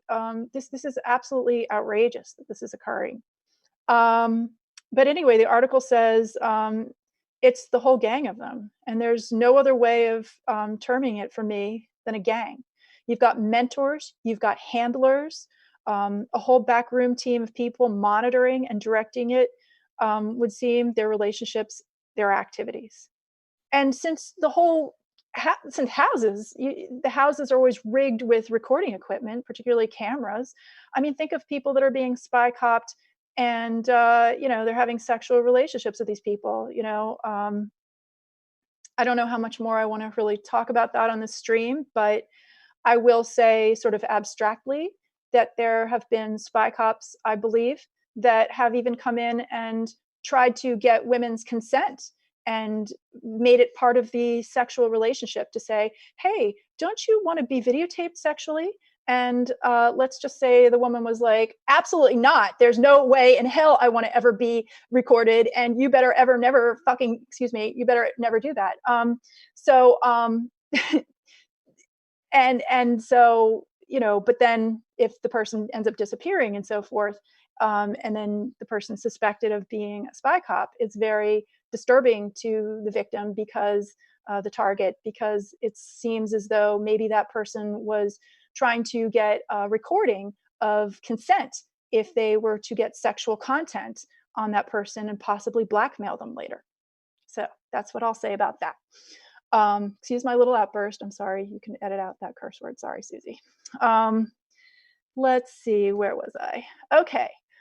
Spy cops often have spouses who have no idea their partners are raping activists. And you'll find that out. You know, I'm sorry. I've read so many stories from the police spies out of our lives, or out of lives. The UK group, that's the activist group that's going to bat to stop this. And their stories have touched me so on such a personal, deep level that it's hard for me not to get worked up about it. And so, you know, I'm going to try to tone it down. But the women's stories just broke my heart when I read them. So anyway. And you make a really great point about informed consent. If you just want to kill the screen share for a sec. Okay. You're absolutely correct. I believe this is institutionalized rape. I believe it's premeditated rape. And it's a conspiracy to rape. And they're actually coaching their officers to engage in rape. As you say, I'm just going to reiterate this. The reason that is rape is because the people that they are raping would never, ever, ever consent to sexual contact if they understood who it was that they were being coerced into having sexual contact with. In fact, the men, though in most cases the men who are engaging in this, the cops who are engaging in this, know that the person would not give consent if they knew who it was and that was really doing it, and what was behind them, who was behind them. They know that they would not be able to obtain that consent. So that means that they know in advance that what they're doing is wrong. But you just raised an interesting point when you talked about their wives and girlfriends who also don't know that their partners and husbands are going and raping activists. They also would probably not consent to be the girlfriend or wife of that police officer or to continue having sexual relationships with them if they knew that their partner or husband or boyfriend was going and sleeping with activists who had no idea, who were not giving informed consent either. So it actually goes both ways. They're raping the activists, but they're also effectively raping the wives and girlfriends because they're withholding from them key information which would influence their decisions about giving their consent to continue being in a relationship. And I'd just like to point out that when you deceive somebody into being in a sexual relationship with you, when you deceive them into continuing to be in a relationship with you, you're not only violating their body and you're not only violating the principle of informed consent, but you're effectively stealing a piece of that person's life. Because those months and those years that you're with that person, you wouldn't have spent those months or years with them had you known the truth. So I actually, I call them life stealers, because to me, that's what I feel like they are. I feel like they actually steal a piece of the life. They're like vampires. They steal a piece of the life of the people who they target. And they are not only targeting the activists, they're actually targeting their own wives and girlfriends when they do this. Absolutely, 100%. And the only other thing that I'd like to say is that the stories that I read were so horrific from the women in the UK and other stories that I've heard or even possibly experienced myself. And I would say that another article that I read, but I didn't put in here, that is very disturbing, is that some of these people, these men in particular, are with activists for sometimes like up to 4 years. And these women, I think there's some stories I've heard where men seem to be actively trying to get women pregnant to maybe disrupt their lives. And then there's been situations where I've heard of people having relationships where the women want to have children really badly, really, really badly. But then they start noticing something like maybe this potential spy cop has like, scars that look like a vasectomy or something. And then, so in this particular article that I read, they talked about how these men are coming into women's lives during their childbearing years and messing with their fertility. And ruining, not only just like trying to harm them psychologically and emotionally and physically and sexually, but they're holding up valuable time that these women could have had a loving, decent relationship with a decent human being and had, possibly either that's why I call them life stealers. Exactly. And fertility stealers, because if you're later in your life and you want to have children and somebody's holding you up and, they're saying, oh, let's have children. It turns out they have a vasectomy and they're just lying and torturing you psychologically. That really is torture. And so anyway, so we'll go back to this if that's all I wanted to say about that. Yeah, move on. I know we've got a lot of screens to get through. I know. Let's see. Share. Okay. Come on. Share. And let's see. Play. Oh, yeah. Okay. So, okay. Let me move this over. And come here. Okay. So, we just talked about that the spy cop spouses often have no idea their partners are raping activists. And this was particularly upsetting article to read. When married with children, their husbands had sexual relationships and they kept it secret, but then they go on and they interview the children. And they say that, let's see, in this particular case, there's a child that ends up being born and they don't even realize that the father, like the guy, of course, disappears weirdly, spontaneously. And they only find out decades later that the father was a spy cop. And it just breaks, this kid's heart. Let's see, is this the right one? Sorry, I should put on my glasses and see if I'm even talking about the right slide.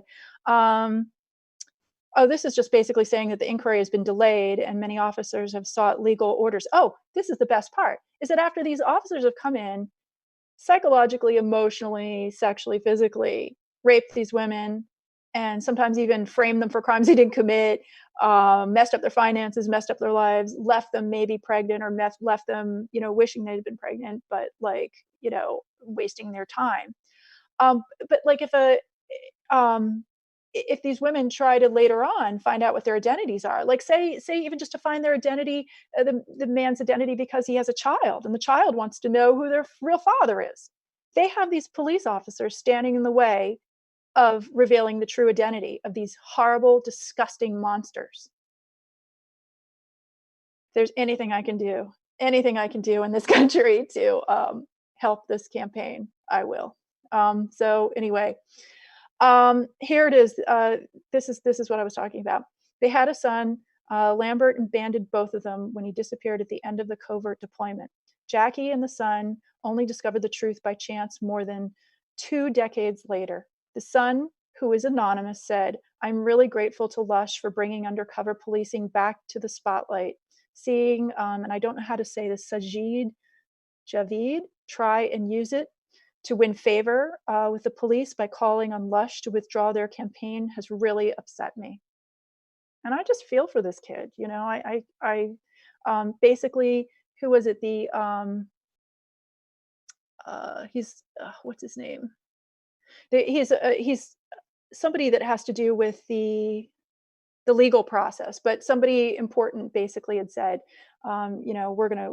They were calling them anti-police. They were calling these women. They were calling the wives, and they were calling anybody who spoke out against spy copying anti-police. Like, it takes such psychopathic audacity.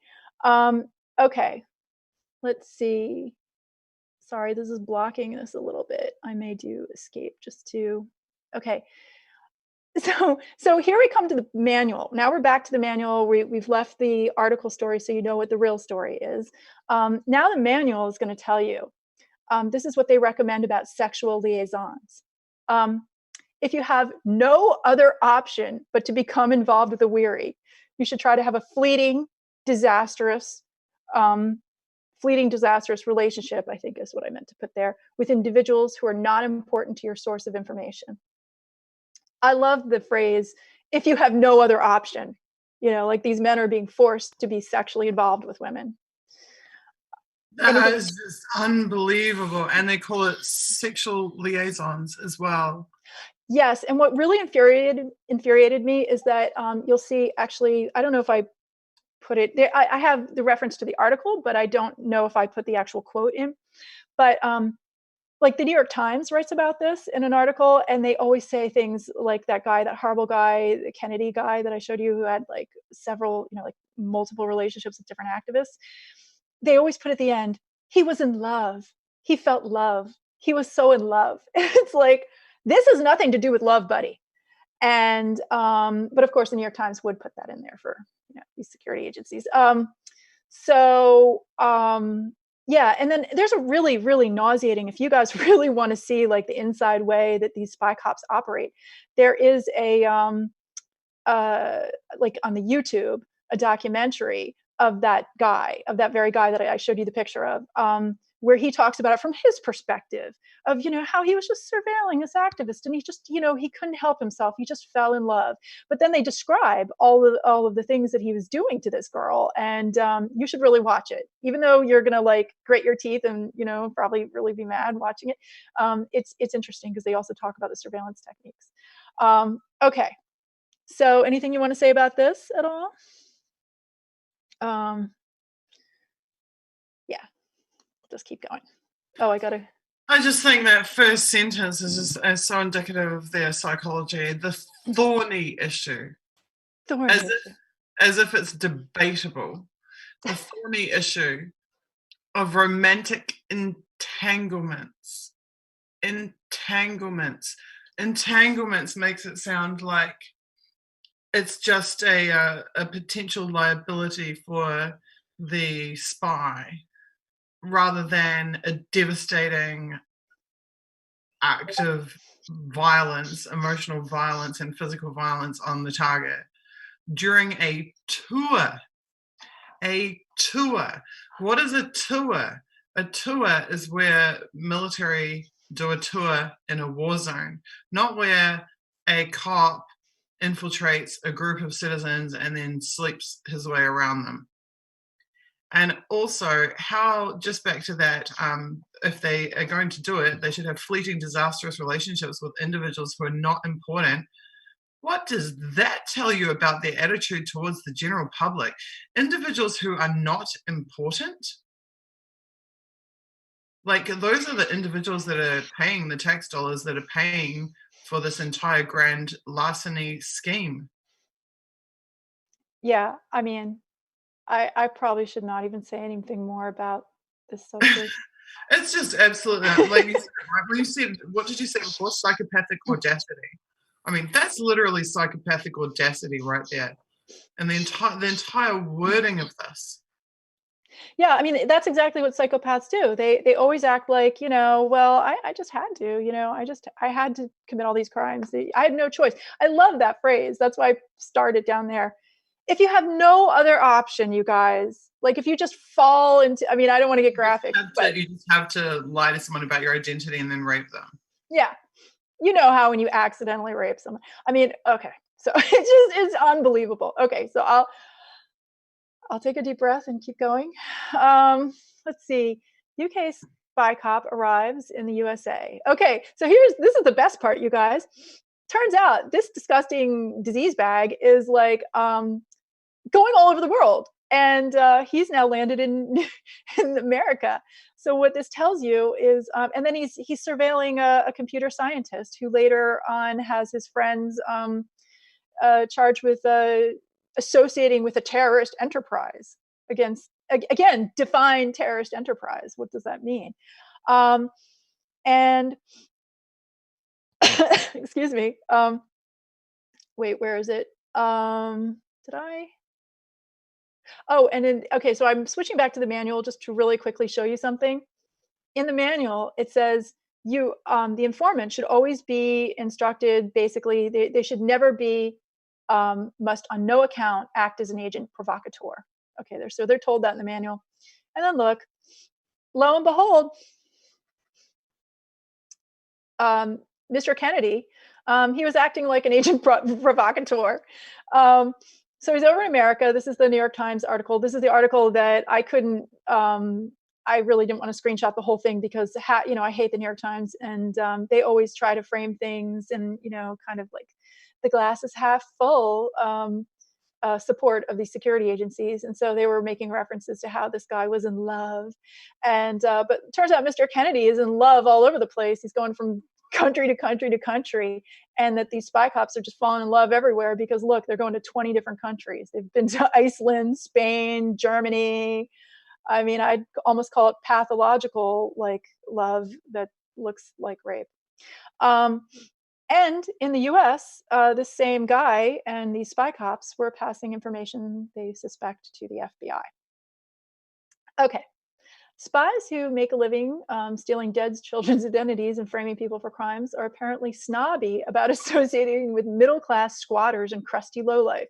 So there are all these like insults that this guy who wrote the manual has in there, and he keeps referring to activists, like all, most of them, especially certain groups, like the anarchists. There's always referring them to as like crusties. And let's see, we'll get to the next one.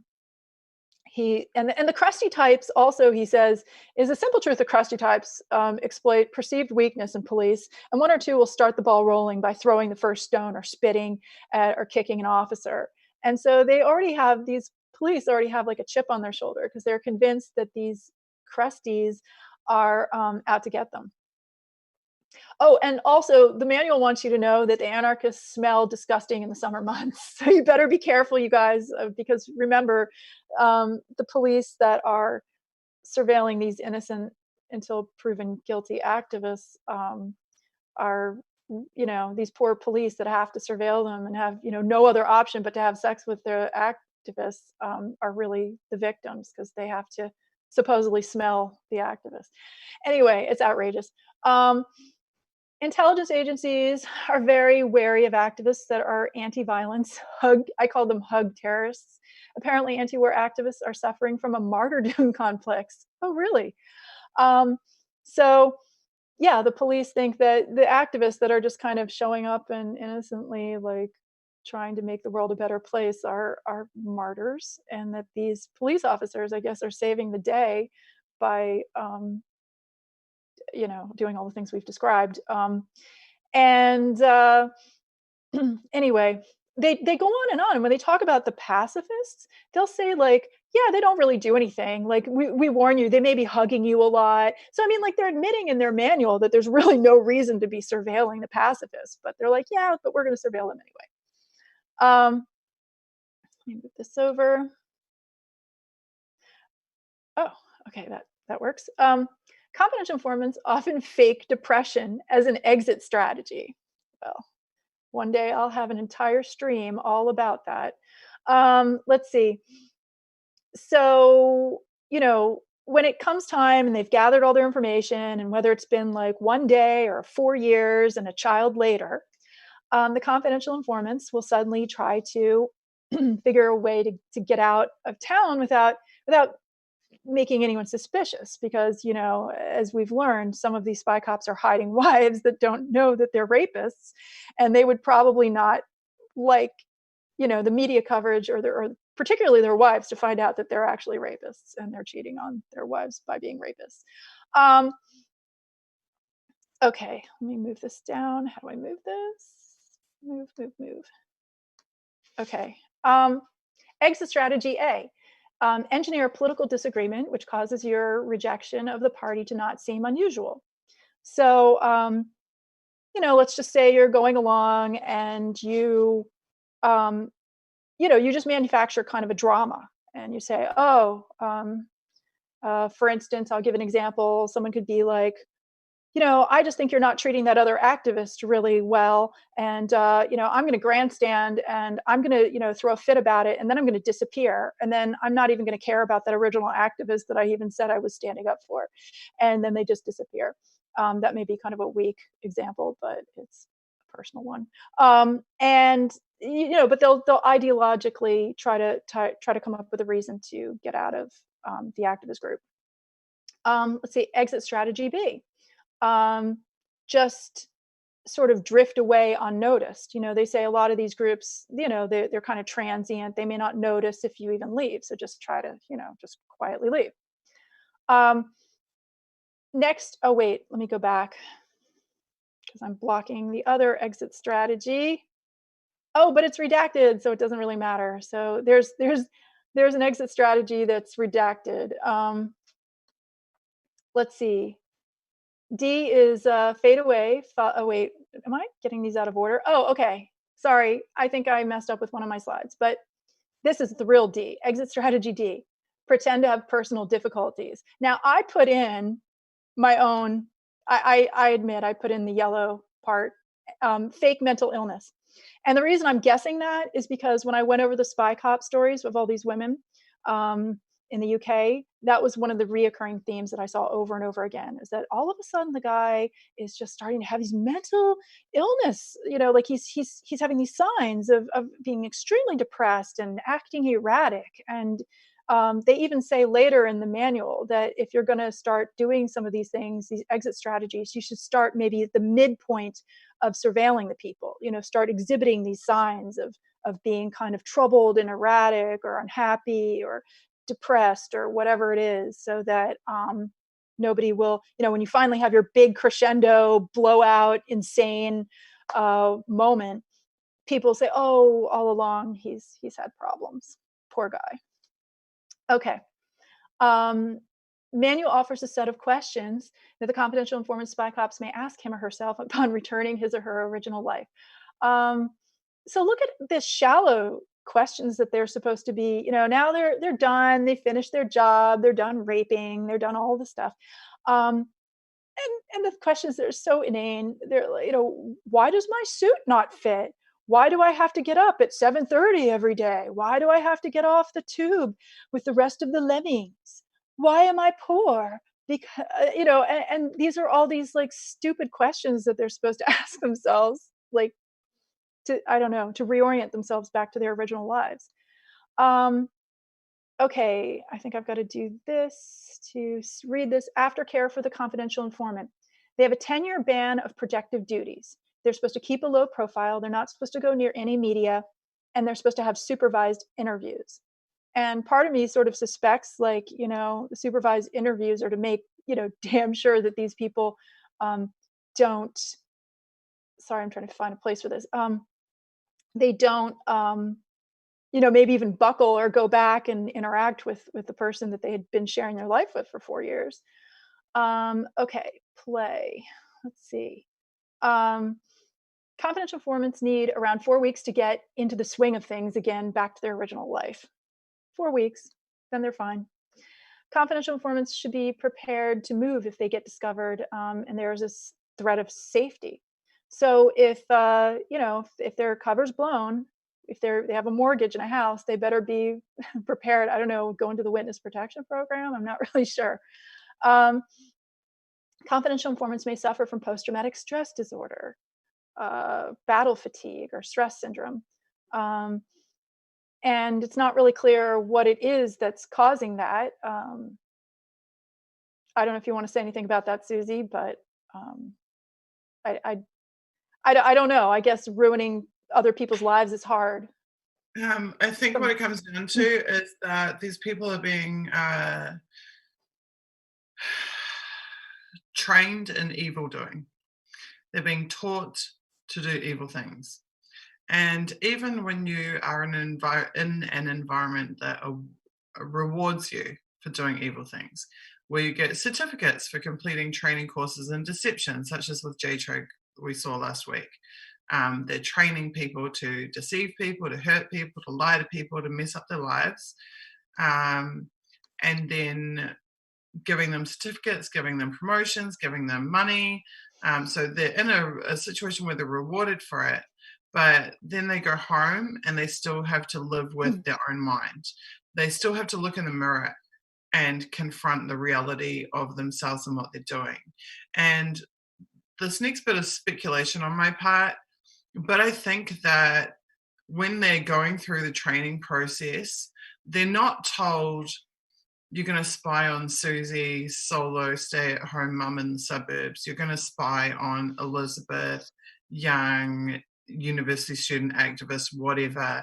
They're not being told that that's who they're training to destroy the lives of. they're being told, you know, Abu Jamal, whatever, Al Qaeda, blah blah, counterterrorism, bomb maker, or some weapons dealer, or drug trafficker, or something. But then they're getting like through all that training, and they're getting into the real world and discovering that the target is me, or the target is you, or the target is someone else who innately they recognize is actually not a terrorist and is actually not a criminal. And so the impact on taking military grade technology and intelligence and weaponry and unleashing it upon a civilian population, because there's no way that when these people are hired and trained that they're told you will target civilians. There's no way that they're told you will target nice young woman who happens to care about animal rights or environmentalism or like whatever it is. There's no way that they're told you will target this journalist and their family. There's no way that they're told you will target this person who filed an insurance claim because their house was destroyed in an earthquake. They're not told that. They're told you're the good guy, you're going after the bad guy. And then they're getting onto the job and they're discovering that they're the bad guys and that they're going after good people. And I think that's fucking them up. I think that's messing them up in the head, because it would mess you up in the head. I mean, unless you truly are a psychopath and just don't care what you do or who you do it to or what the penalty for that is, then, and I mean, that's only, I'm sure there are definitely psychopaths in there. I'm sure there are people who just get off on the power trip and hurting people. But a lot of, there's not enough psychopaths for that to be their entire recruitment pool. There's not enough for that to be their entire staff roster. So that's my personal opinion, is that those people who still have some conscience remaining after they get through all the training and everything of this, actually it starts to eat them up inside. There's a really famous case, I won't name the guy. There's a famous case in New Zealand of an undercover police officer who was an undercover police officer for decades. And his job was not just to set people up and entrap them and send them to prison, but then to go to court and to present false evidence to the judge and to the jury and to lie, and put them away for 20 years, 30 years, 35 years, totally destroy their lives for good. And he lasted in that job for a couple of decades before it started to eat him up inside and he started having a mental breakdown over it, and it was really destroying him. And he actually came out and blew the whistle. And he blew the whistle about having been personally involved in falsifying evidence on behalf of the police in hundreds of cases and putting away people for hundreds and hundreds of years, if not thousands of years collectively. And that was like a real shock to people, because it's so rare for and for someone who's been actually involved in perpetrating this to actually come out and talk about it. But that's a classic example of someone who had come up through the system, had all the training, had all the incentives, had all the rewards, but over a period of time just couldn't live with himself, just couldn't live with every day destroying people's lives and then profiting from it. So I have no doubt that these people end up with some form of PTSD. But I also have no doubt that their form of PTSD is not a goddamn patch on a woman who has a child by her rapist and has to live with that every day, has to try and explain to the child who your father is. I mean, imagine that. Mum, how did you meet Dad? When Dad lied about who he was and why he was coming into my life, and then coerced me through lies and deceit into giving him access to my body, and that's how you're born. Imagine trying to tell that to a child. How do you cope with that? That level of trauma goes beyond any guilty conscience. So I understand and I believe that, yes, they do get PTSD from actively traumatizing people. But I also kind of feel like, well, diddums, to be honest. So, I mean, diddums, but also please blow the whistle, because blowing the whistle is actually probably the only action that you can take which in my eyes will exonerate you to a certain degree at least, because blowing the whistle is how you begin to prevent this from continuing to be perpetrated. And that's a real thing here, is that we need to stop these practices. We need to make them so socially unacceptable. I mean, you know, we yes, the court action is important. Yes, the activism is important. But I think that the day that someone's like, what do you do for a job? I'm an undercover cop. Oh, really? Oh, you do that for a living? Like, that's what we need. We need it to be like socially unacceptable to practice deceit for a living, to practice ruining people's lives for a living. Needs to be looked at like worse than any used car dealer or lawyer or whatever. It needs to be like the bottom rung of the career ladder to be an intelligence operative. Absolutely. I completely agree. Okay. I will just add the caveat. I would just add the caveat that if you're an intelligence operative who really is like going after the secret nuclear codes to prevent a nuclear war, I am actually okay with that. If you are an intelligence operative that is like stopping some like international child sex trafficking ring, or like some legitimate major large scale crime is being prevented, I'm actually okay with that.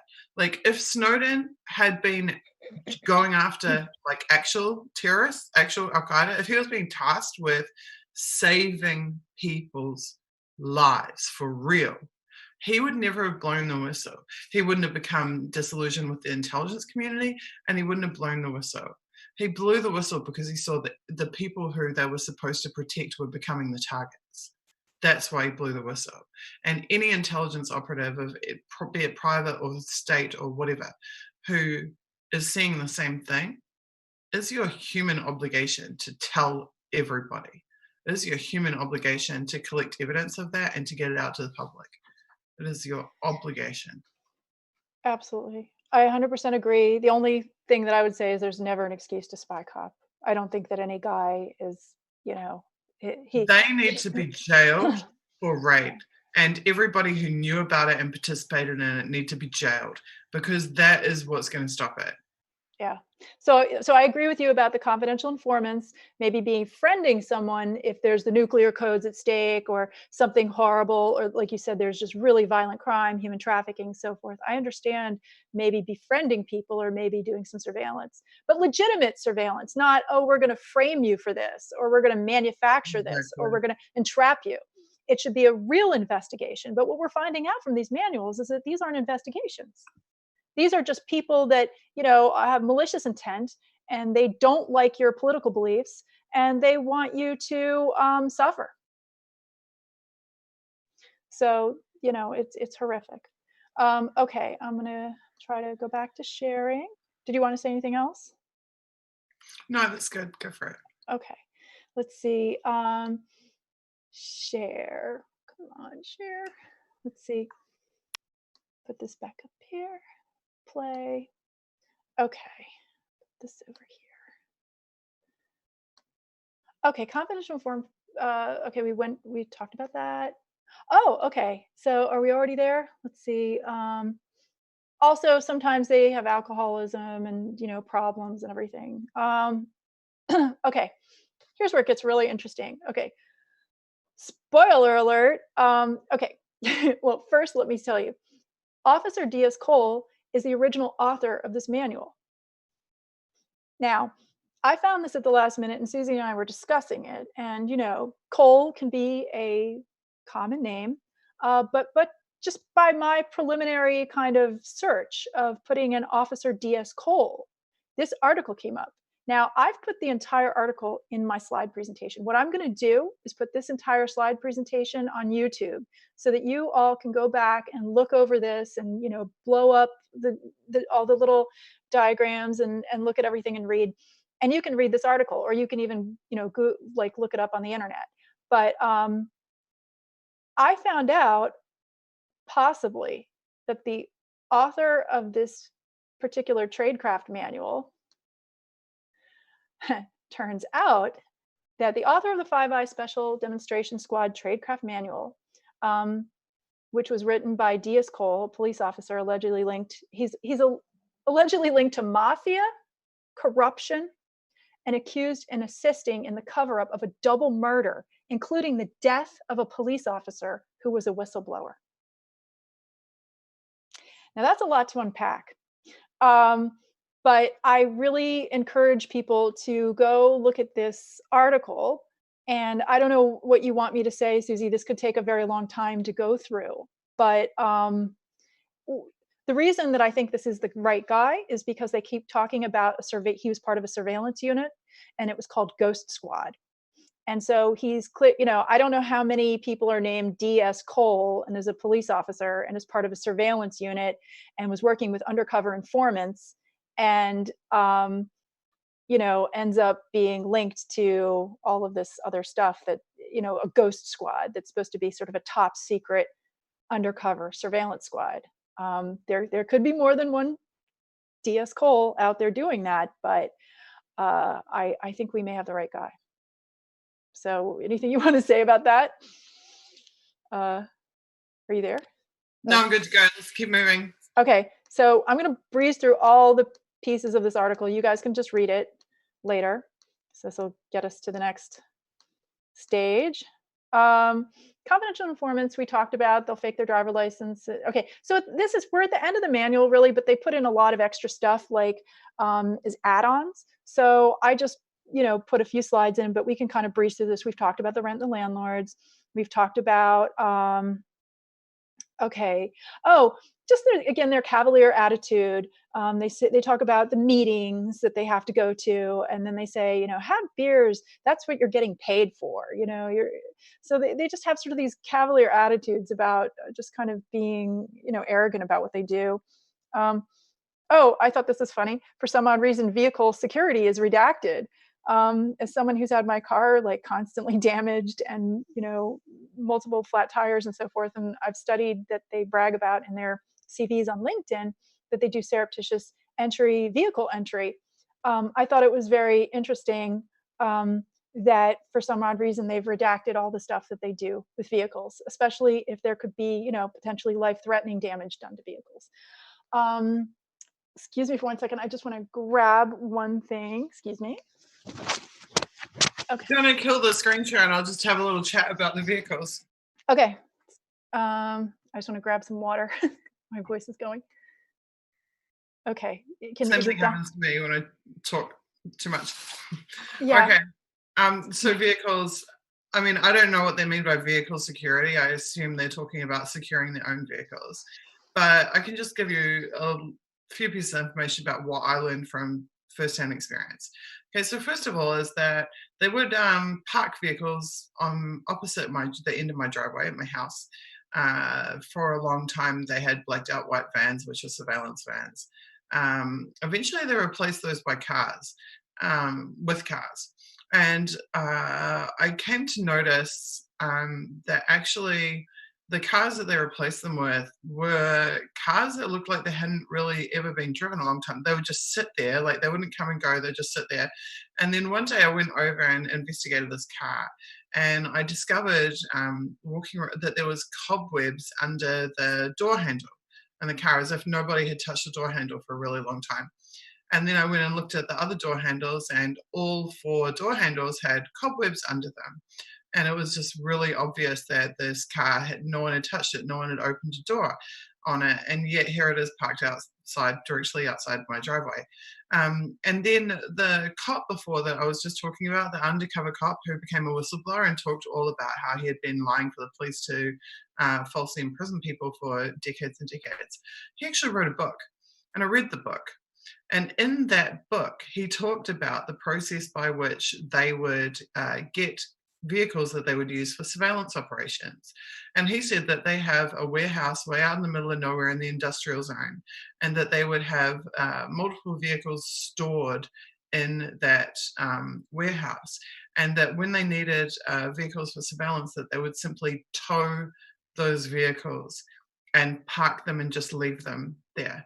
So they apparently have warehouses full of these surveillance vehicles, and they're all different colors and shapes and sizes. Like he talked about there being like boy racer type vehicles and all sorts. So that was one thing that was really interesting to me, that is the process by which they park cars outside your house for the purposes of surveillance. I had another couple of interesting things. I had a fairly new car. It's like 2010 car. And this is like 2011, 2012, 2013 period. And I will find, I can't remember the name of the book, but I know the guy really well, actually. I know of him very well. His name is Patrick O'Brien, O'Brien with an E.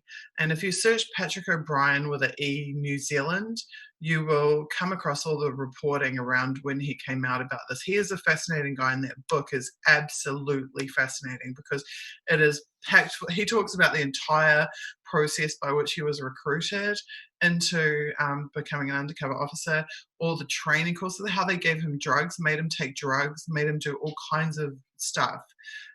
Really amazing stuff in that book. Anyways, moving along. My vehicle, my new vehicle, I started to notice that the linings, like the black rubber linings inside the doors of my car, were coming loose.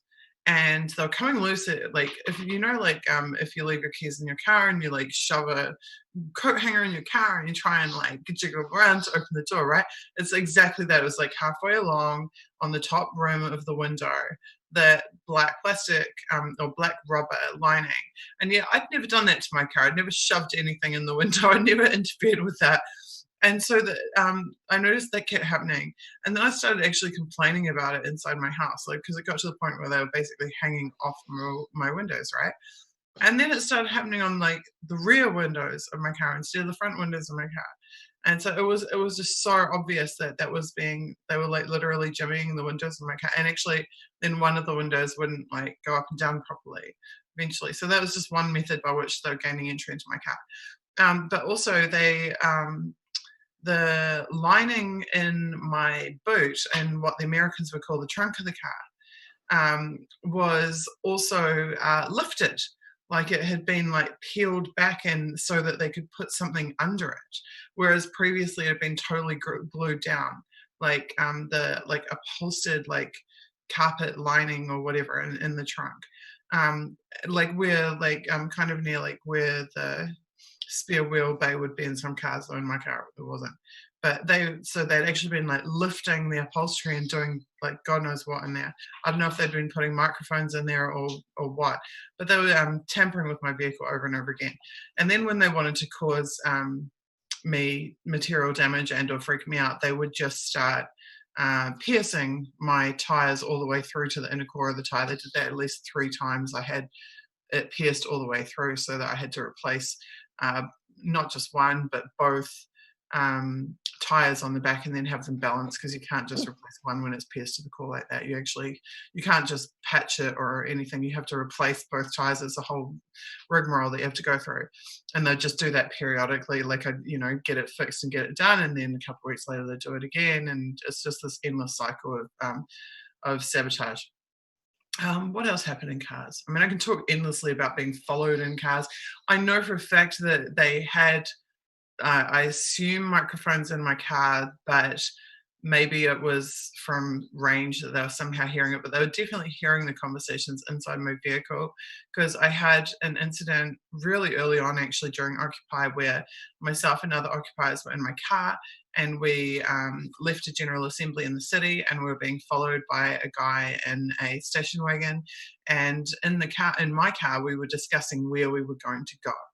And he followed us quite some distance and through many different turns.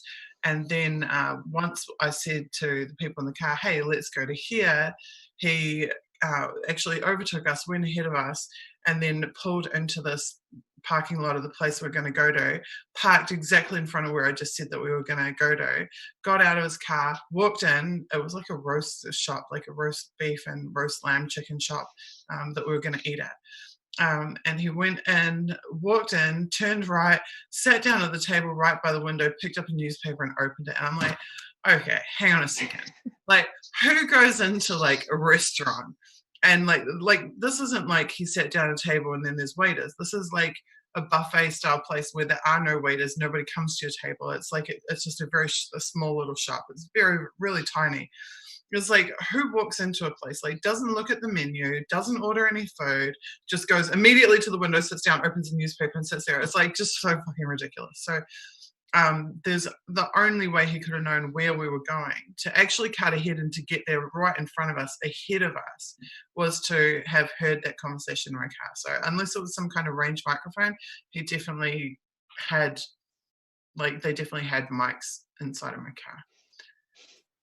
Yeah, I can speak to all of that. I really briefly have always made references to this. I had 4 flat tires in 4 consecutive weeks, in 4 different rental cars on 2 different coasts, and it's all documented. I've had people that I've suspected maybe could be working for one of these agencies, and the person, as soon as they showed up, my car started leaking. The water pump started leaking. And unfortunately, in this particular car, the water pump is inside the engine. So if it's a huge repair, it's not like a little thing that you just repair. It's like it destroys the car basically. And when this person showed up into my life, the same night that my car finally, like the head gasket blew, coincidentally, his underwear was found in my car, the locked car. It was very strange. And then my underwear was found on the sidewalk.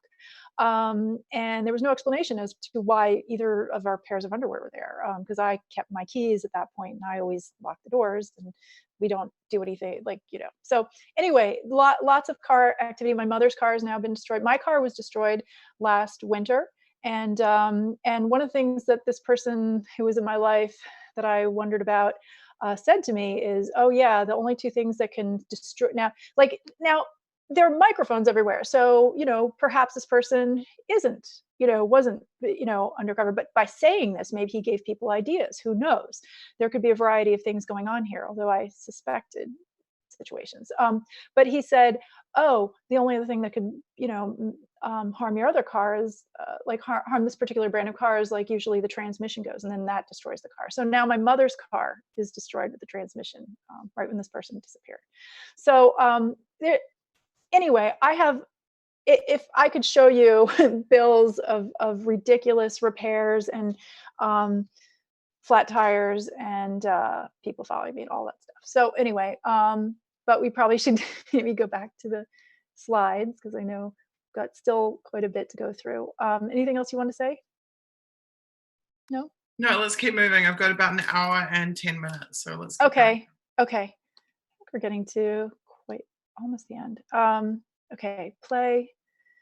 Okay, so move that over. And okay, again, their narcissism. You are the most important person in the world, confidential informant. That's what this manual tells them. Your safety must be continuously self-monitored, and when something appears to be worrying you unduly, check it out. So they just talk about how wonderful they are. Recommends keeping records of all conversations with everyone they meet, and that you should be a winner. I'm just going to move through these kind of quickly. This is sort of the end of that section, but they still have these other little subsections that we'll breeze through. If you can't back it up, shut it up. Anti-fascist march participants are always hostile. These cops are always paranoid that the activists are out to get them. Activists have no loyalty or feeling for the British state, and they respect force, apparently, and might is right is what is instructed here. At one point, I thought this was kind of funny. He says, watch out for housewives and senior women. Apparently, I guess the women could get scanners and find out police activity before they got there. And so, yeah, the housewives and the senior women were seen as a very dangerous threat to these police officers. Activists use the novel approach of building trust. Oh, okay. So then the police were like completely dumbfounded. They're like, we're watching these activists and they keep, when they talk on the phone to each other, they make sure to broadcast it to the entire group and it like builds trust. It's like the weirdest novel thing. Like they couldn't get over that, like that there are actually people in the world, I guess, that try to build trust and be honest with each other. At least that was my interpretation. Let's see. Advocates deploying riot police from the start. And, you're supposed to, you show up at a demonstration, just get out the riot police immediately. If you don't, you're pretty much a coward or you're incompetent, this particular author of the manual thinks. Confidential informants are told to make a convincing removal from target group. We've already addressed that. But basically they're reiterating and saying, look, if you don't make your exit good and believable, you're putting our whole support team at risk. So make it good, Spy Cop.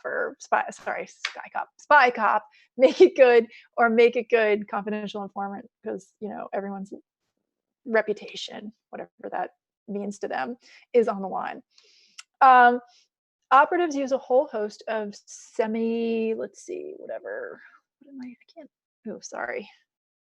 what am I writing there? Self-initiated strategies to convince the target group of his trustworthiness. Otherwise, the CI could render, again, going back to risking the whole operation if they're not careful with their stories. CI must write down scenario to leave, so they have to write down scenario to leave. I'm trying to get to some of the more important stuff. Informants can seek permission. Okay, this is good. Okay, so informants can seek permission to commit criminal activity. Now let's reflect on that for a minute. These are police officers that are supposed to be enforcing the law, and they're approaching people that have yet to demonstrate that they've broken the law. And they're being given permission to go act criminally just on the mere chance that perhaps these people that are still innocent until proven guilty may break a law. I'm practically, like, when I'm reading this manual late at night, I'm practically falling out of my chair. I mean, I'm not really surprised after what I've experienced, but it's pretty incredible that they even have like contracts, and they talk about how, they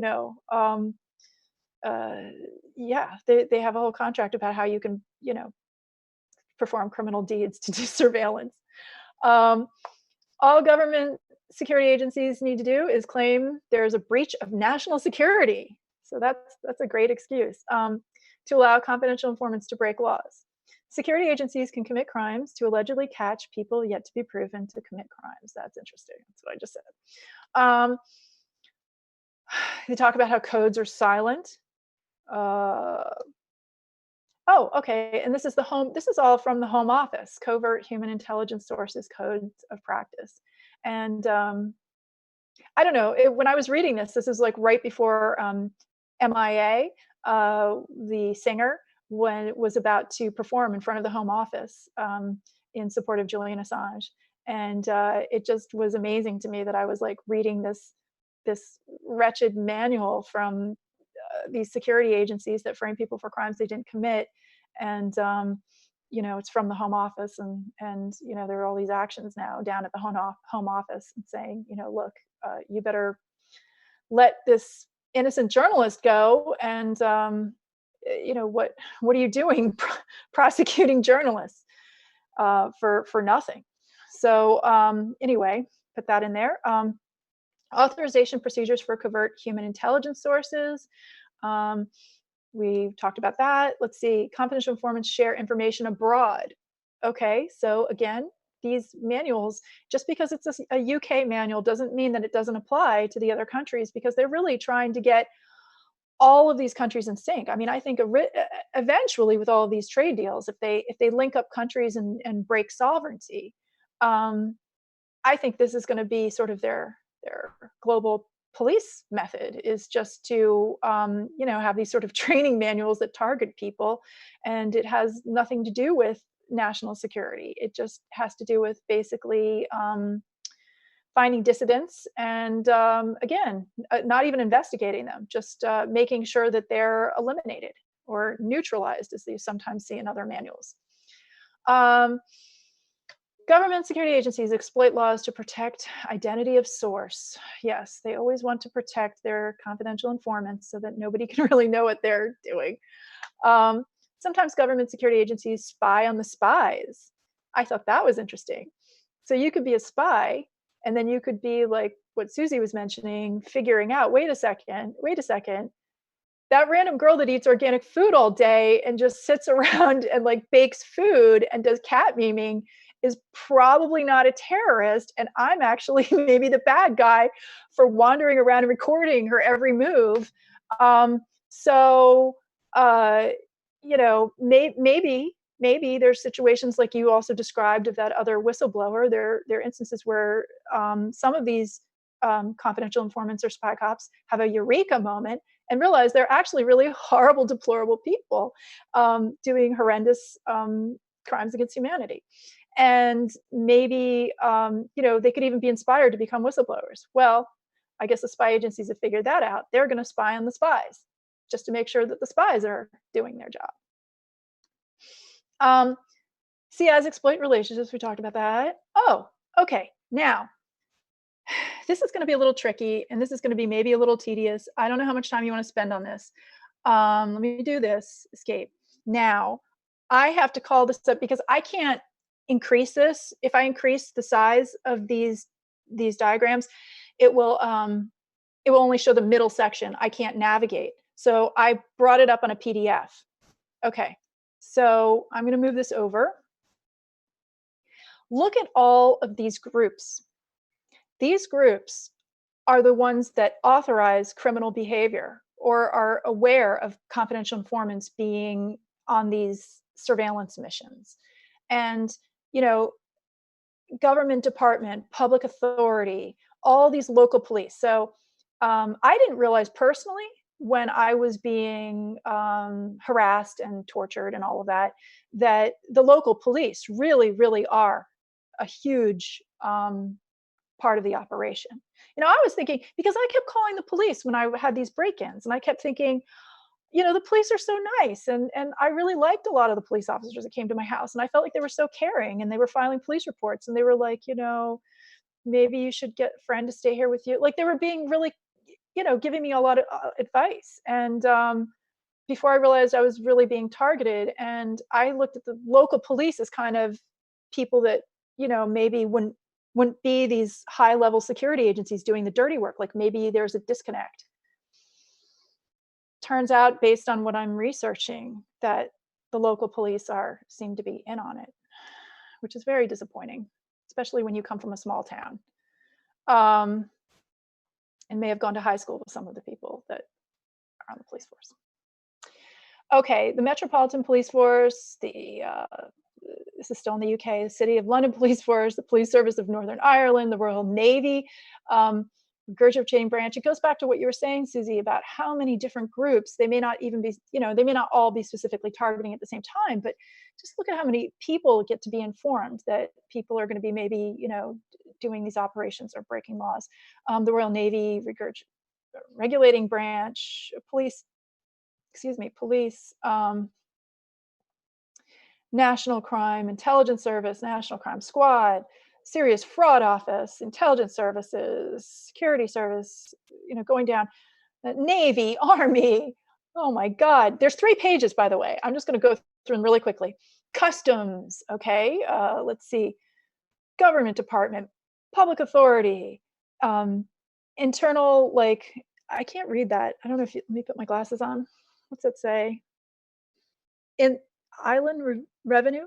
Is that IRS? I think that may be. Department of, we have IRS in the US, but maybe their equivalent. Department of Environmental Food.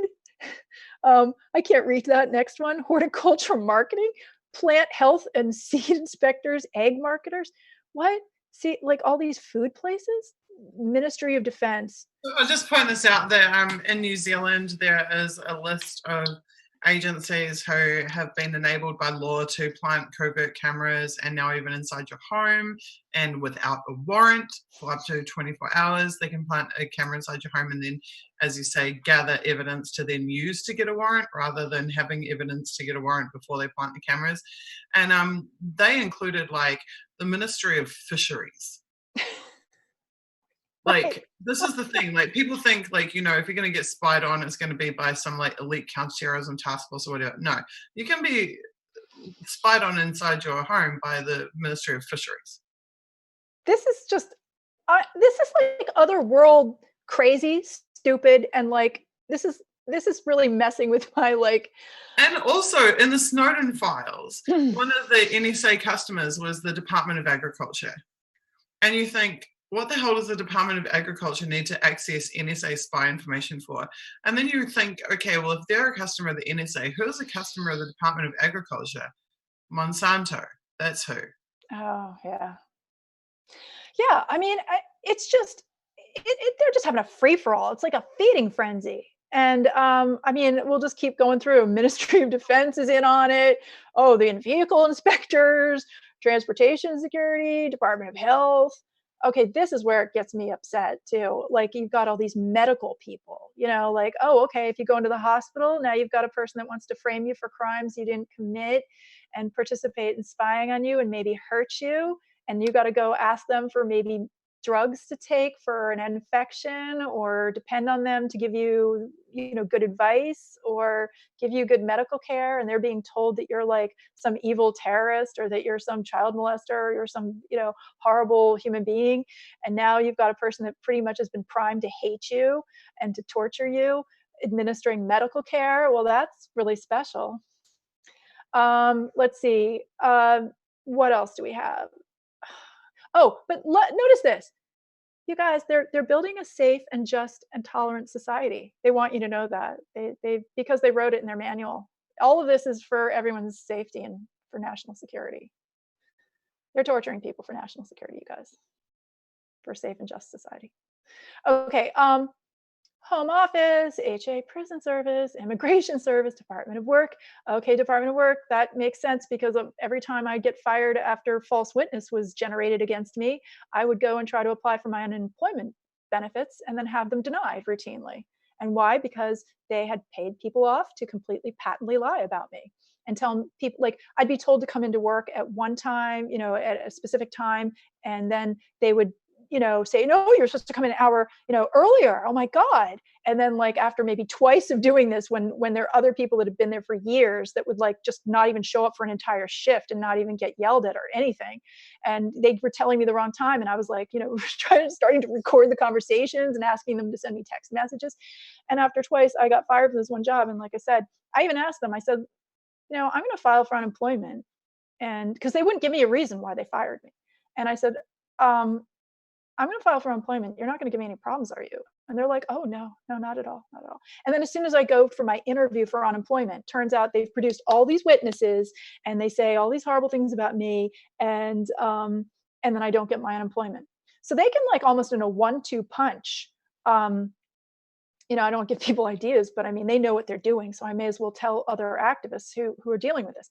They can really just send in the surveillance role players, manufacture a false witness against you, get you fired, deny your benefits. And now what are you going to do to eat? Are you going to be able to pay your rent or mortgage? Are you one step away from being homeless? Because that's what happened to me. And it continues to happen to me. I've had about 4 different jobs. I've gone my whole life I used to run a clothing store when I was like 13 or 14 years old, because I was like this little, people asked me about my childhood once, and I was like the good girl. Like, I never really liked drinking. I didn't, I tried smoking, hated it, didn't do drugs, was the designated driver out of my friends. I was, I was a state level track runner, and I was really into healthy living. And I was very responsible, and I was always raised around older kids. So I was kind of like older for my age, actually. I used to babysit kids that were who were older than I was, actually, because I looked older. But anyway, the point is that I was a very responsible teenager, and I've been responsible my whole life. And all of a sudden, just in these last few years where I've been targeted, everywhere that I go, even with these jobs while I'm going to school, these low-level jobs, people are coming in over and over and over again, making up excuses, making up stories, filing complaints, absurd complaints, and over time, getting me fired. So I've gone from place to place to place, and I've almost been rendered homeless multiple times. One of our activists you might just want to kill the screen share for a minute. Okay. One of our activists from this campaign has just said, if you're too busy putting out all of the fires in your life, you have a lot less time for activism. And that's absolutely the agenda. I mean, that's very much what's going on, is that they're trying to usurp your time, usurp your attention. If you're dealing with your car tire being punctured or whatever, or you're at risk of losing your job because of the harassment that you're experiencing there, then they'd much rather have you spending your time dealing with that than spending your time in opposing them or in continuing your activism. Okay, I'm just going to take a few minutes to answer some of the questions that have been asked because I really want to get through them today, and then we'll continue on with some more slides. So I have been asked, Susie, how are you not a ball of goo? Well, believe it or not, that's actually a good question. So I'd say a couple of things. Okay, first of all, sometimes I am a ball of goo. I'm not actually going to sit here and pretend like that I don't get upset or that I don't feel sad or depressed sometimes. I also am fairly resilient. And the resilience has actually been created. I mean, you could argue that I had some resilience from past experiences in my life, but predominantly, the resilience has been built up from them having subjected me to so much crap that eventually you get inoculated to it. Like the first time that you realize you're being stalked by a team of people is kind of scary. And the second time it might be more scary. And the third time it might be more scary. But by the like 153rd time, you're like, oh, fuck, not you assholes again. And by the like 300th time, you're like, whatever, been there, done that, another day in paradise. Like you actually do become inoculated to it and you become desensitized to it because you're so used to it. You become so used to being subjected to it. What I find difficult is when I have to confront the totality of everything that has been done to me. I find that quite difficult. But when I was in it every day being targeted, when I wasn't, because thank God I've had a couple of little incidents here, but nothing like what I was going through when I was in New Zealand or elsewhere. It's it is the whole town. Yeah, I know. I've found that it's not until when you're in it, when you're immersed in it and things are happening every day and you're being attacked every single day, you're so busy having to deal with what's happening to you and having to deal with like today and tomorrow and the next day that you don't actually get to sit around and feel sorry for yourself. You don't actually get to sit there and go, oh, woe is me, I'm so hurt and sad and depressed, because you're in crisis mode, you're in survival mode all of the time. And I found that it's when you get out of survival mode, like for the first 6 months that I was in Russia, I lived in this weird like feeling that like, surely any day it's going to start again. Surely any day I'm going to be stalked by teams of people and it's all going to happen. And after about 6 months, I realized, oh my God, like I actually am safe here. It actually is not happening. And I discovered that it was when it stopped that I had the mental space to start to process some of my feelings about what had been put through all of those years. And I had to start to confront those feelings. So sometimes I am a ball of goo. After these streams, I turn into a ball of goo, particularly the last 3 streams where I've been working with Lisa Johnson. I really, like the next day or two, I find it really, really hard because on the streams, I'm constantly digging up. Again, I'm dredging up all the things that happened to me and then I'm reliving them after the fact. And it takes me a little while to actually come back to myself and be able to move on. Someone's saying that's PTSD. Yeah, it is PTSD though. I'd say that the difference for me, because I did have other trauma in my life, which I definitely had PTSD from. The difference is that when I previously had PTSD type responses in my life, I would mentally like be unable to focus and be present. And this time I've learned some mindfulness and I actually find it easier to stay present and stay in the present and not to mentally check out over stuff. So I'm probably age and maturity and experience have helped me in that regard. But I don't want to pretend like I'm Superwoman and I'm fine all the time and everything's great and hunky-dory, because that's not true. Like the reality is that they force you onto a huge roller coaster ride, and it's only when that ride stops for a few minutes that you actually start to decompress and unpack stuff, and then you absolutely do feel the emotion. You wouldn't be human if you didn't feel the emotion of it, and it's important to acknowledge that. The next question was, Susie, are you familiar with intelligence agencies of any kind using energy weapons such as the LRAD, AHD, or radiation emission technologies? This is a question that I get asked all the time, and it's also an area in which I get criticized by other TIs. So, and I've addressed this several times before, but I keep addressing this question because I think it's really important. Okay, so I want to deal with like facts here.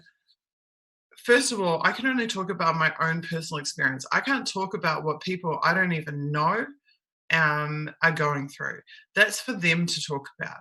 Second thing, I wouldn't discredit anybody who claims to be going through, like there are lots of people who claim to be going through like military grade testing, weapons testing, things like this, okay? My position on that is that throughout all of human history, regular people have been used as the guinea pig of the military for the development of military technology. We know it happened in the 50s. We know it happened in the 60s. We know it happened in the 70s. It happened with nuclear testing. It happened with the testing LSD and illicit drugs. It's happened with just like over and over again. There's evidence all the way through human history of this happening. So I'm not prepared to disregard all of that evidence and all of that knowledge and say, no, it's definitely not happening now. It probably is happening now. They've always done it, so they're probably still doing it. So that's my take on that. And it's not up for me to be judge, jury, and executioner on whoever is saying that whatever is happening to them, okay? In terms of being a target, I would say that there is three things. There is what you know is happening, there's what you think or suspect is happening, and there's what you're completely oblivious to that is happening, but you don't even know about it. Because there was stuff that I was experiencing that I was writing off as normal that I then found out were established practices of the agencies. So you can be going through a whole lot that you don't even know you're going through because you have, for whatever reason, discounted it, and then you find out after the fact that actually that was in fact a significant part of the puzzle. Now, specifically LRADs. I saw from monitoring the no NATO, LRADs are like sound cannons for those of you who don't know. I saw from witnessing the no NATO streams, I think it was 2012, in Chicago, the big Chicago protests, LRADs were openly used and were recorded on live stream. You can see the images, you can go and watch it for yourself. So I have no doubt that LRADs are being used. I did experience some type of sonic weapon being used against me in New Zealand. It made me feel like my eardrums, like my inner ears, were going to burst. It was horrific. It was incredibly painful and really horrible. I don't know who specifically was doing that to me. I don't know why they were doing it to me.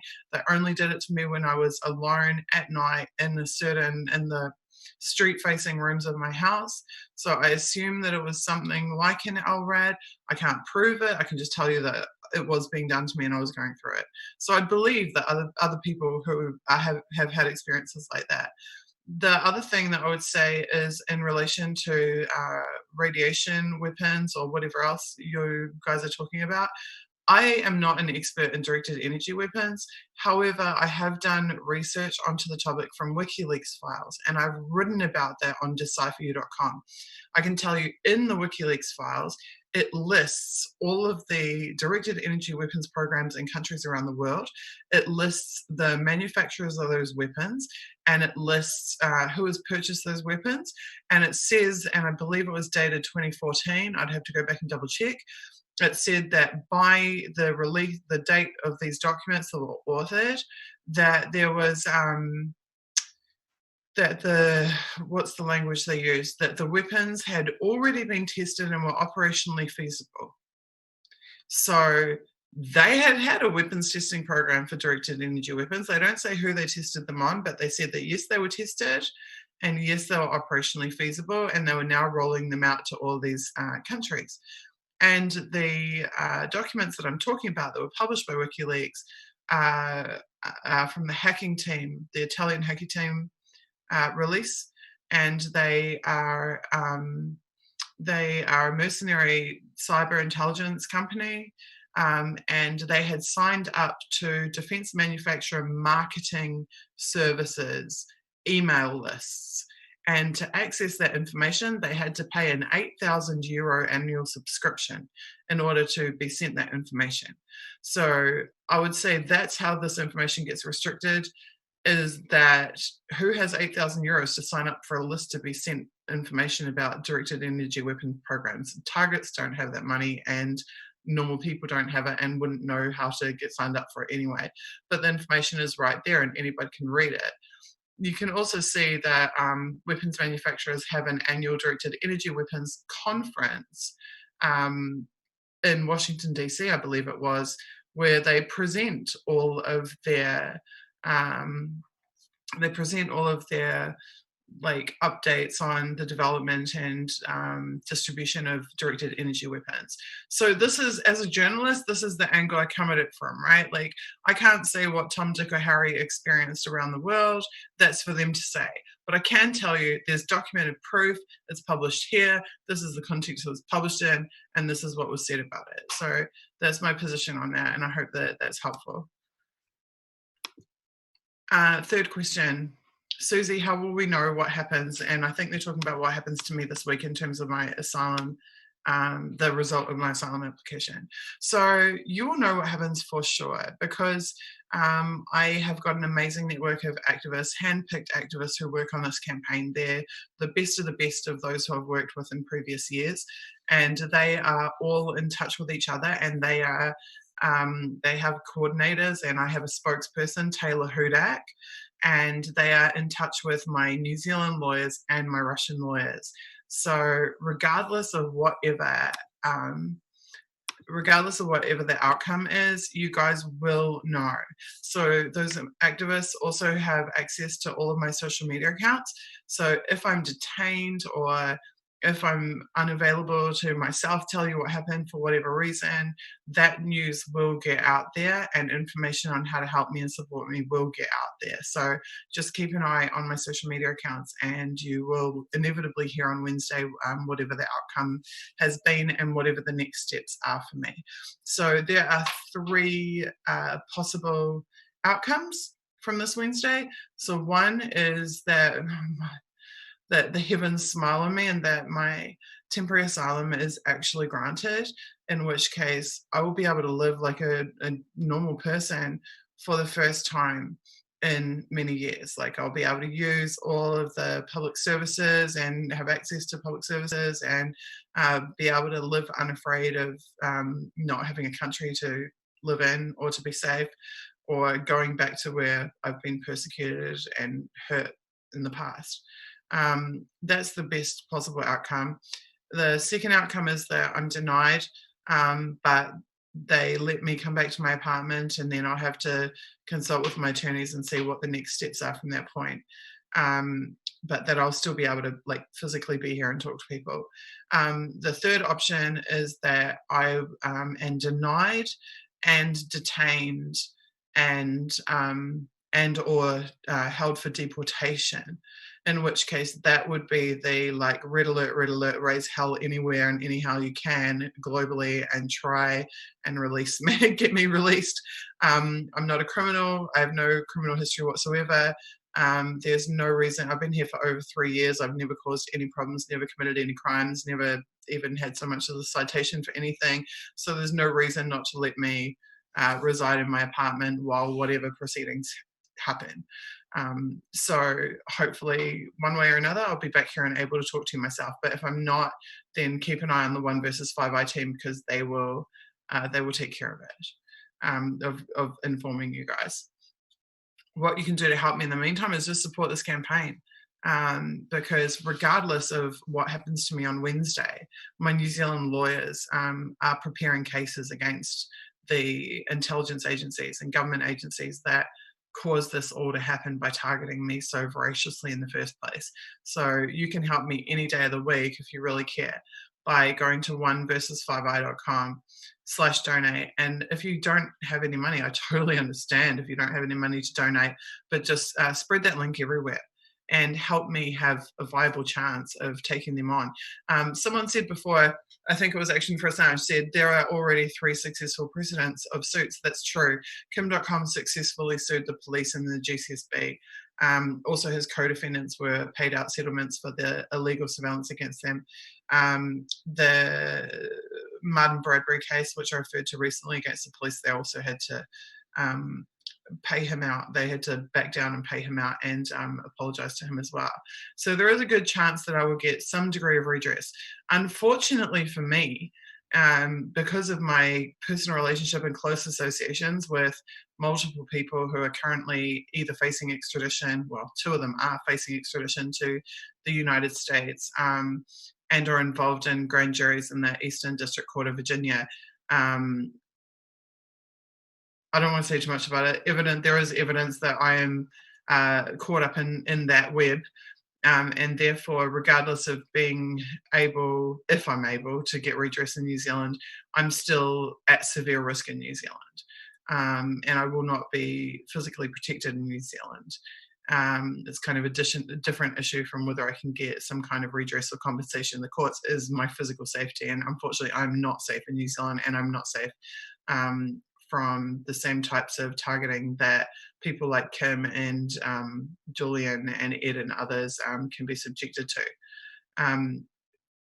But you, at least on the legal side, you can help me to achieve some justice there, and as someone else said before, to set an important precedent, because my case is strengthened by those who come before me and their cases and their outcomes, and those who come after me will be strengthened by my case and my outcomes as well. So it means a lot to me for those who really do support me to step up and help to make that happen. Next question. Will I be founding a civil rights group for targeted individuals and activists illegally targeted and harassed by illegal intelligence operations? That is on my list of things that I would really like to do. So earlier this week, I actually put out a little Twitter thread talking about the aspirations that I have for things that I want to continue to work on in the future. The study of the JTRIG files that I just did the last 3 weeks was actually something I've wanted to do for years, and it was just finally that I had the time and space and the connections with Lisa K. Johnson to be able to do it, that I've got it done in these last couple of months. There are tons of things that I really want to do, and I talked about them in that thread. Maybe some of the social media admins can dig that thread out from this week and post it, and you can have a look at it. But one of the things I talked about, and I think it was even like the first or second item in that thread, was that I do want to create some type of platform where people targeted by intelligence agencies around the world can cooperate together and help each other and support each other and work towards justice. And I do hope to do that. I've seen a lot of efforts around the globe of various targets to try to create support groups. As far as I can tell, those groups get infiltrated and sabotaged in the same way as most other activism groups are being targeted, possibly because of the study that I've done into the methods of the agencies. I would have a better chance of trying to coordinate that. However, first and foremost, I am in a really dicey situation myself, given that I don't know whether I'll have somewhere to live long term. You know, I've got to deal with my own domestic situation first. I can't promise that I will have the time necessary to do that, but it is an aspiration of mine to at least try to bring people together and to do something about it, because I can't stand every single day I'm getting letters, emails from people, outreach from people telling me they're being targeted, they're at risk, they're in danger, and I feel horrible that there's nothing I can do about it. So I do aspire, I can't promise, but I do aspire to do something about it. Next question. How did we get the stuff that we're talking about? Well, Elizabeth Mueller is probably the best person to talk about that, but most of it is actually open source. Most of it is just sitting there on the internet waiting for people to dig it up and read it. But do you want to answer that question, Elizabeth? Oh, yeah, sure. Well, first of all, I want to preface it by saying a couple of years ago, I grew up in a family where, like, my father would brag about being a Luddite, and I'm not technologically savvy at all. So, and I'm older than people think I am. So I came to this late in life, and if I can come this far, so can you. And I really urge everyone out there to start helping with all of this research. Just keep going, keep publishing, keep going, keep publishing. Do it over and over and over again. And what is so wonderful about a lot of the things that I'm finding is that, yes, there are all of these military manuals. I mean, there's so many. I have maybe about 30 manuals that I've just dug up, and I'm in the process. I've read maybe about 10 of them. And I mean, I've got a backlog of so much information out there. I mean, a lot of it is going to end up being kind of repetitive. Some are from different countries, comes at different angles. There are little bits and, pieces that are different after a while. They're different years, but yeah, it's all, a lot of this is open source information. I mean, I started out reading some of, the WikiLeaks, also published documents, of whistleblower documents. And, but there's just millions and millions. And so unless you have an exact specific topic, it's really good for checking like names. When I wanted to know something about Jeffrey Epstein, I went to the WikiLeaks documents and I looked him up. If I wanted to know even things about poor Julian Assange and what happened to him, I looked at WikiLeaks and Julian Assange and those documents. I looked up all sorts of things there.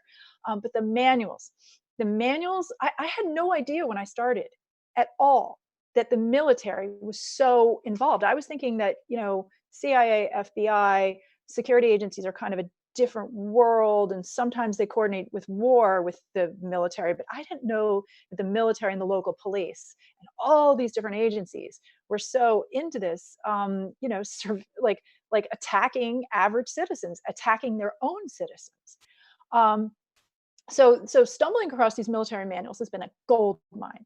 And then I love also going to the IC Watch and going to the CVs, who, people who are part of the security community who have uploaded their own CVs. And in fact, I even found a video recently about from a security company where they talked about how, oh no, I'll be presenting this at some point, but it's a long presentation where he's talking to his human teams, and he's like, yeah, the fact that we have all these CVs out there with all this classified information, it's really hurting us. and the reason it's hurting them is because people are finding out what they're really doing, and they're trying to keep it secret, and what they're doing is criminal. So yes, I would really recommend everyone look at WikiLeaks, look at the Edward Snowden documents, but also just do your own Google searches. Like what I like to do is get search terms. Like I like to find out the sort of clinical, sterile military term for something. So instead of looking up burglary and break-in, I will read articles and then I'll say, oh, wait, they're calling it surreptitious entry. And then I can plug that back into the IC Watch, or I can plug that into manual searches. And when I do my manual searches, all I have to do is pick one keyword like tradecraft, put in military, and then put in either manual or handbook. Boom, you get so much information. So I hope that helps people.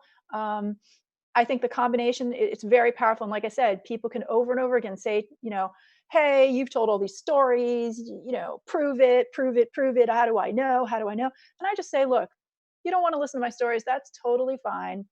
Don't. But the research that we're doing stands, because what we're doing is we're not telling a story or what we think is going on. We're getting their own words, and their own words are incriminating themselves. So their own words in whistleblower documents are incriminating themselves, and their own CVs where they brag about what they're doing is incriminating themselves, and their own manuals are incriminating themselves. So I really, really mean it when I say I want us all to start building cases. If you're a target, start documenting what's happening to you. Take what's happening to you personally and start trying to think of the sterile terms or reading articles about those things that are happening to you. See if it's been happening to other people before. Then go try to do research where these people who are actually in the security agencies are bragging about it and hiding behind security clearance as they're committing crimes against their own citizens. So sorry, that's my long rant. I'm trying to think, is there anything else that I forgot? Oh, okay. Here's another thing. Sorry, I'm losing my voice. FOIA documents. Start filing for Freedom of Information Act documents. I won't go into this. I'll talk about it on my own stream at some point. But I mean, I found out some very interesting information even about my own family in Freedom of Information Act documents. And what are the other? And then court records. Court records are great. Find out testimony. Find out, things because sometimes a lawyer in discovery will order the opposing team to give more documents. And so then, if someone's suing a security agency and they say, well, I want to know, your documents for this, this, and this, and then it goes in the court record. Now you have more evidence. So we're gonna build cases. We're gonna keep going, and I urge everyone to, it's great. Like I love that everyone is so positive and so supportive and so caring, and you guys have really made all the difference in like helping me get through this. All of you, Susie saved my life, like everyone. But don't, if you admire what Susie does and you admire what I do, join us. Be a researcher, publish, put it out there. We can always use more people. So not us, but the world needs this. Okay, so that's my sermon. Anything else you want to say, Susie? Oh no, your screen is frozen. Are you there? No, it's cool. I'm here. I'm just reading all the comments from people on YouTube. Did you hear all that, or did it freeze when I was talking? Yeah, I did. Okay. I'm fading really fast, but I'm all because it's now after 6:30 in the morning here. But I'm also really conscious of like how much more information you have, and how much more research you've done, and how much there is to learn. And what I'm wondering, Elizabeth, is are you going to start your own show? I am. I'm trying to work into it. It's going to be hard without you there, Susie, because you add so much depth to it. And I feel like I'm still learning how to be in front of the camera, and I get nervous and I ramble and I don't know. So but I may have to just work through that. I may just have to, allow myself to have a few streams that are a little bit, flighty or whatever, and work through my, public speaking skills, or trying to develop them. So I'm going to attempt to do it. I don't know exactly when I'm going to start. I have so much information, so many manuals to go over. So I'd like to do one in about a week or so. But I can't promise, because I have a lot of stuff going on in my own life, as you all probably know. But I'm really going to work on that. And well, put it this way. Here's my promise, security agencies. Anything happens to you, I'm practically going to try to go on that stream like every other day. We're going to be screaming so loud. And all I can tell you is what this targeting has done to me personally is it's taken me from being just this sort of innocent girl that eats food and travels and tries to, I was doing a lot of art projects and just kind of living in my own little bubble, so to speak. And it's made me a researcher, and it's made me determined. And all that this targeting has done is made me be determined to expose these people that have done this to me. And so, if they keep punishing you and they keep punishing me, all I can say is there's going to be more research and more and more and more, until we're in front of Congress, and until we're in the streets, and until people just have so many court cases against these people that people are going to prison over this. So there's my speech. Okay. I think that's a really great place to stop, if you don't mind, before I fall asleep on stream for the first time ever. I absolutely support, obviously, your research and your continued work on this. And I would absolutely love to be able to pass on the torch in to whatever degree I can, and to obviously continue to help to retweet and promote and use my platform to promote that effort. It's really, like, I'm really lucky, I'm really blessed. I've had a lot of people with more experience than me, older than me, and with bigger platforms than me, who in the independent sphere, certainly not in the mainstream, but in the independent sphere, who have uplifted me and helped to mentor me and helped to teach me and support me. And I love the other side of that coin is I love working with other activists and doing the same thing for them that was done for me. It's like the pay it forward principle, right? To pay it forward. So I totally support like the evolution of your work and your activism. And I can already see there's other activists that have come across me and been working with me during 1 versus 5i, who I can see are going to do really great things in the coming years.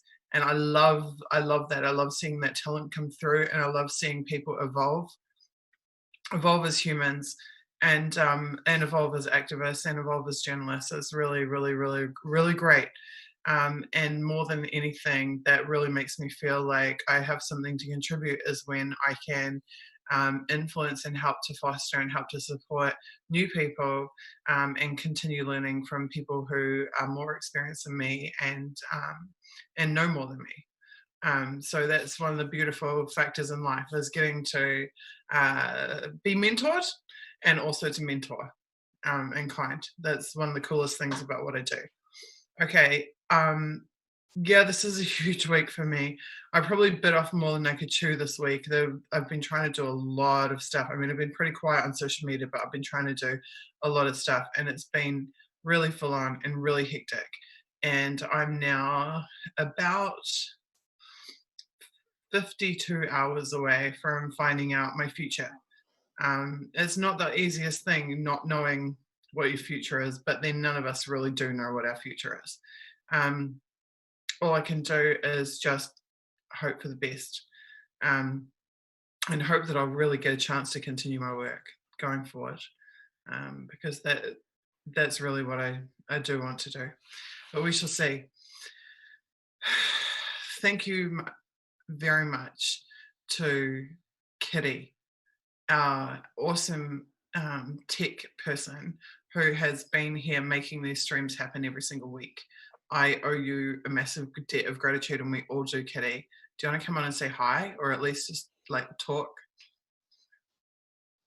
If you can hear me, I'd like people to know the work that you've done. Okay, she's not able to at the moment. Kitty has been physically making the stream happen, and particularly the multi-stream. She hasn't got her mic set up for herself, she says, okay. She's been making this stream to many, many platforms and doing graphic work around that, and I deeply appreciate it. Thank you very, very, very much to Christy Dot from Uniper and Action for Assange, who has been coordinating the social media teams that have kept this going across however many platforms. Thank you to Cara Lisa, who has been running the 1 versus 5i Facebook page and doing a really, really good job of it.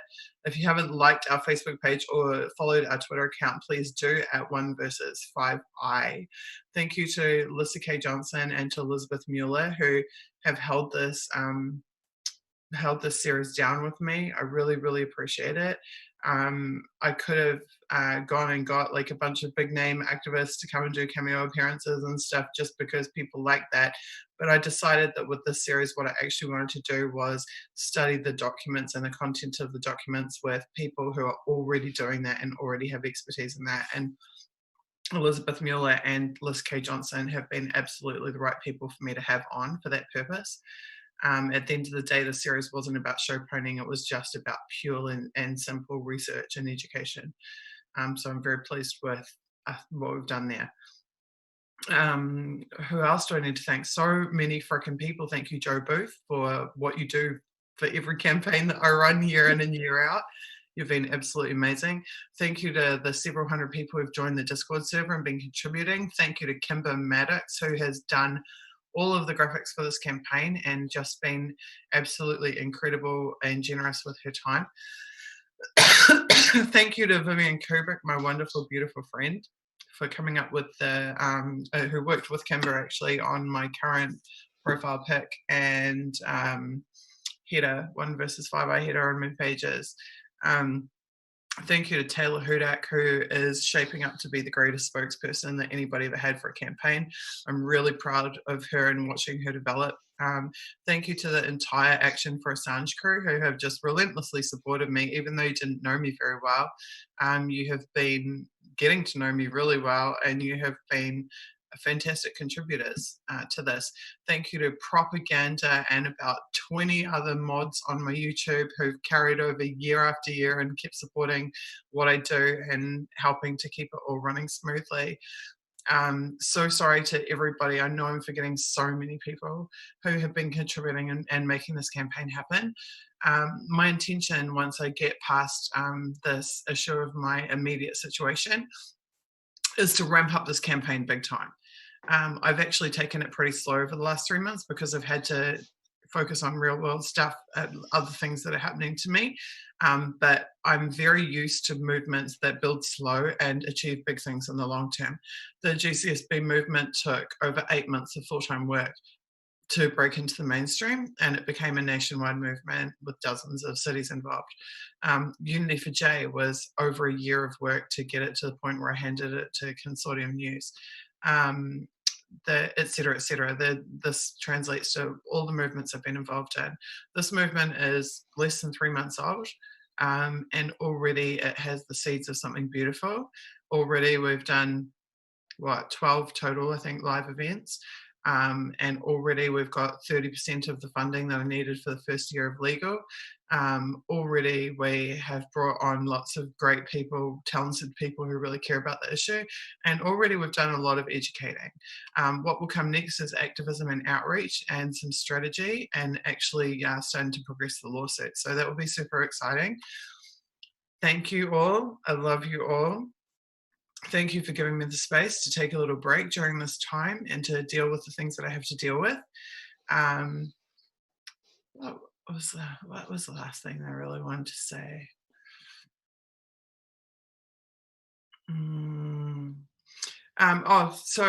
There has been recently, ironically, I haven't actually had time to confront it or deal with it, but it's been kind of a bit beneath my notice, so it keeps getting dropped in my lap.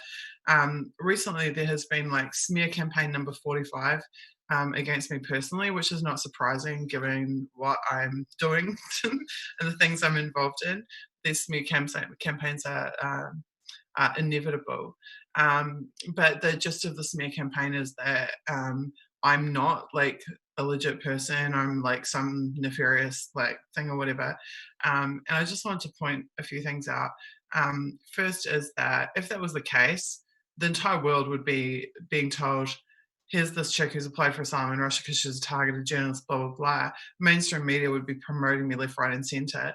You would see God knows, NGOs backing me, funding being thrown at me. You'd see me being interviewed by by Amanpour. You don't see any of those things in my situation. You haven't seen them for the last 8 years that I've been targeted, and you haven't seen them for the last 4 years that I've been doing live events and streams and been in the public eye. All you see is word of mouth from everyday people who learn about my situation, care about it, and work with me and help me. I don't have any corporate backing. I don't have any mainstream backing. I don't have funding. I don't have any of it. I have only the support of good, genuine, caring people. And the reason that I have these smear campaigns that are targeted at me is because I'm a target. The existence of the smear campaigns is itself evidence that what I've been saying all along is true and correct.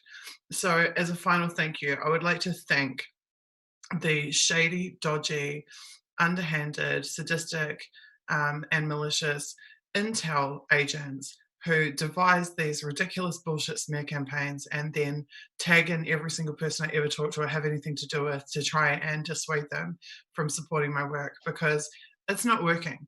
And every time you do that to me, I come up with another new series about how I'm going to educate people about what you do and your methods and exposing you.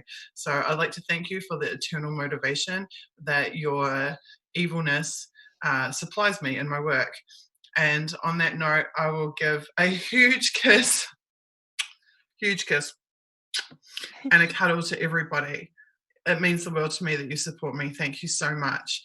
And I'll see you with hopefully some good news, or at least some news of some description in a couple of days' time. Thank you so much. 1versus5i.com, at 1versus5i on Twitter, and 1versus5i on Facebook. Good night.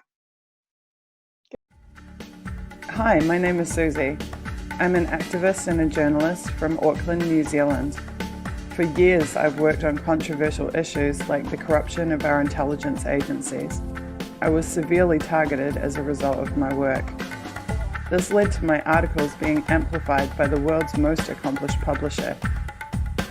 In 2016, I made a documentary about how and why I was forced to leave my country. I have now sought refuge in Russia, and my situation has become public. on 882 6PR, the voice of Perth. It's 12:30 right now, and Tony with you, and I'm really happy we finally got through to Moscow to my friend over there, Suzie Dawson. You're listening to a 95BFM podcast. Suzie Dawson is a Kiwi activist and journalist who worked as a member of Occupy Auckland's media team at that time. Now, 5 years later, and following involvement in GCSB and TPPA opposition, she's seeking asylum in Russia, alleging she has been spied on, harassed and threatened by the police. Welcome back to The Wire. Now, finally on the show today, last week it was announced that Suzie Dawson will be the new leader of the Internet Party. Welcome to the Jimmy Dore Show. We have a special guest with us. It's Suzie Dawson. She's an activist, journalist, former party leader, and current president of the Internet Party. Suzie Dawson, an activist and citizen journalist currently seeking asylum in Moscow. Suzie has written extensively on surveillance and the deep state and claims it's not safe for her in New Zealand. My name is Craig Tuck. I'm a lawyer from New Zealand. I act in the area of international human rights. I act for Suzie Dawson, along with a group of other lawyers throughout the world who act for journalists and dissenters in high-profile cases, including the case of Julian Assange. As far back as 2012, Suzie has been trying to warn New Zealanders and other citizens around the world about state targeting and surveillance of citizens and the methods being used to do it.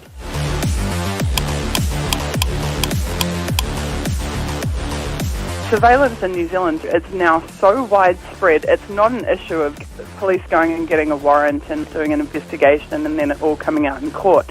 The vast majority of the surveillance that's undertaken is never going to be aired in a courtroom. And by that I'm talking about cell phone technologies, I'm talking about lawful interception is the term that the companies that do this like to use. There is a corporation in Wellington, New Zealand called SSI Corp, and you can Google them and you can look at their website. And on their website they're so good as to explain at length exactly what they do and how legal it is for them to do it.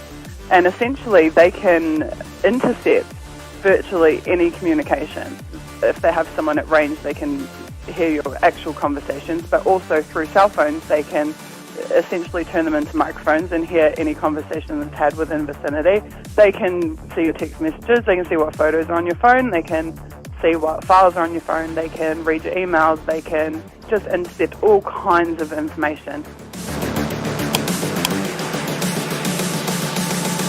Any intelligence service in the world that has significant funding and a real technological research team can own that phone the minute it connects to their network. As soon as you turn it on, it can be theirs. They can turn it into a microphone, they can take pictures from it, they can take the data off of it. But it's important to understand that these things are typically done on a targeted basis. Not only was Suzie essentially blowing a whistle on state-level spying, she was naming the precise entities that years later it would be proven had in fact been doing it. And the fact that these are private corporations that are doing it should be really concerning to us. The crowd that they outsourced it to was TCIL, which was, I believe, Thompson & Clark Investigations Limited. The state is contracting a private company to surveil you. To me, that's really immoral, absolutely immoral. Some 6 years later, in December 2018, an official State Services Commission report confirmed that New Zealand government agencies had been employing Thompson & Clark Investigations Limited to target New Zealand citizens. This is a private company that had essentially been instructed by state agencies and departments to spy on citizens.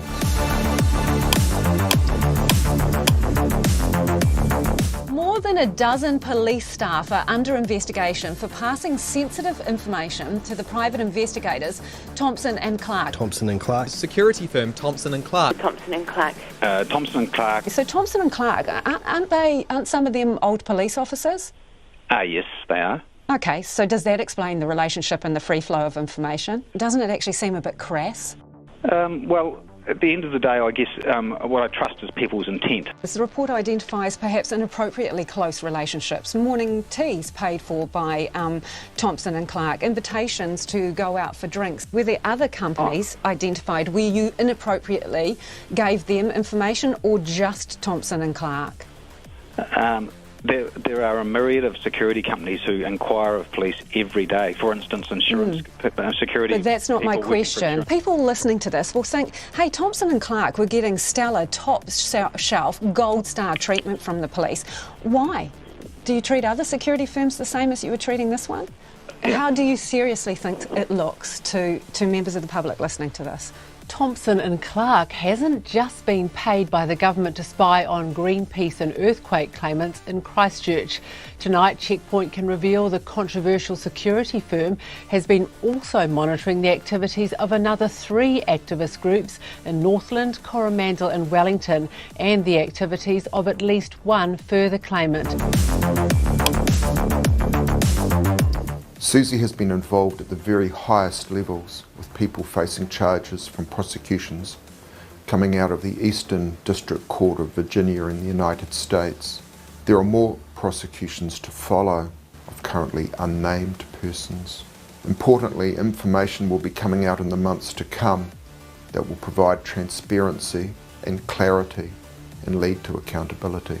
Suppression and prosecution of dissenters can't be allowed in New Zealand or elsewhere. That's why Susie's team is launching the hashtag 1versus5i campaign, and with your help can achieve some important victories for democracy and for each and every one of us.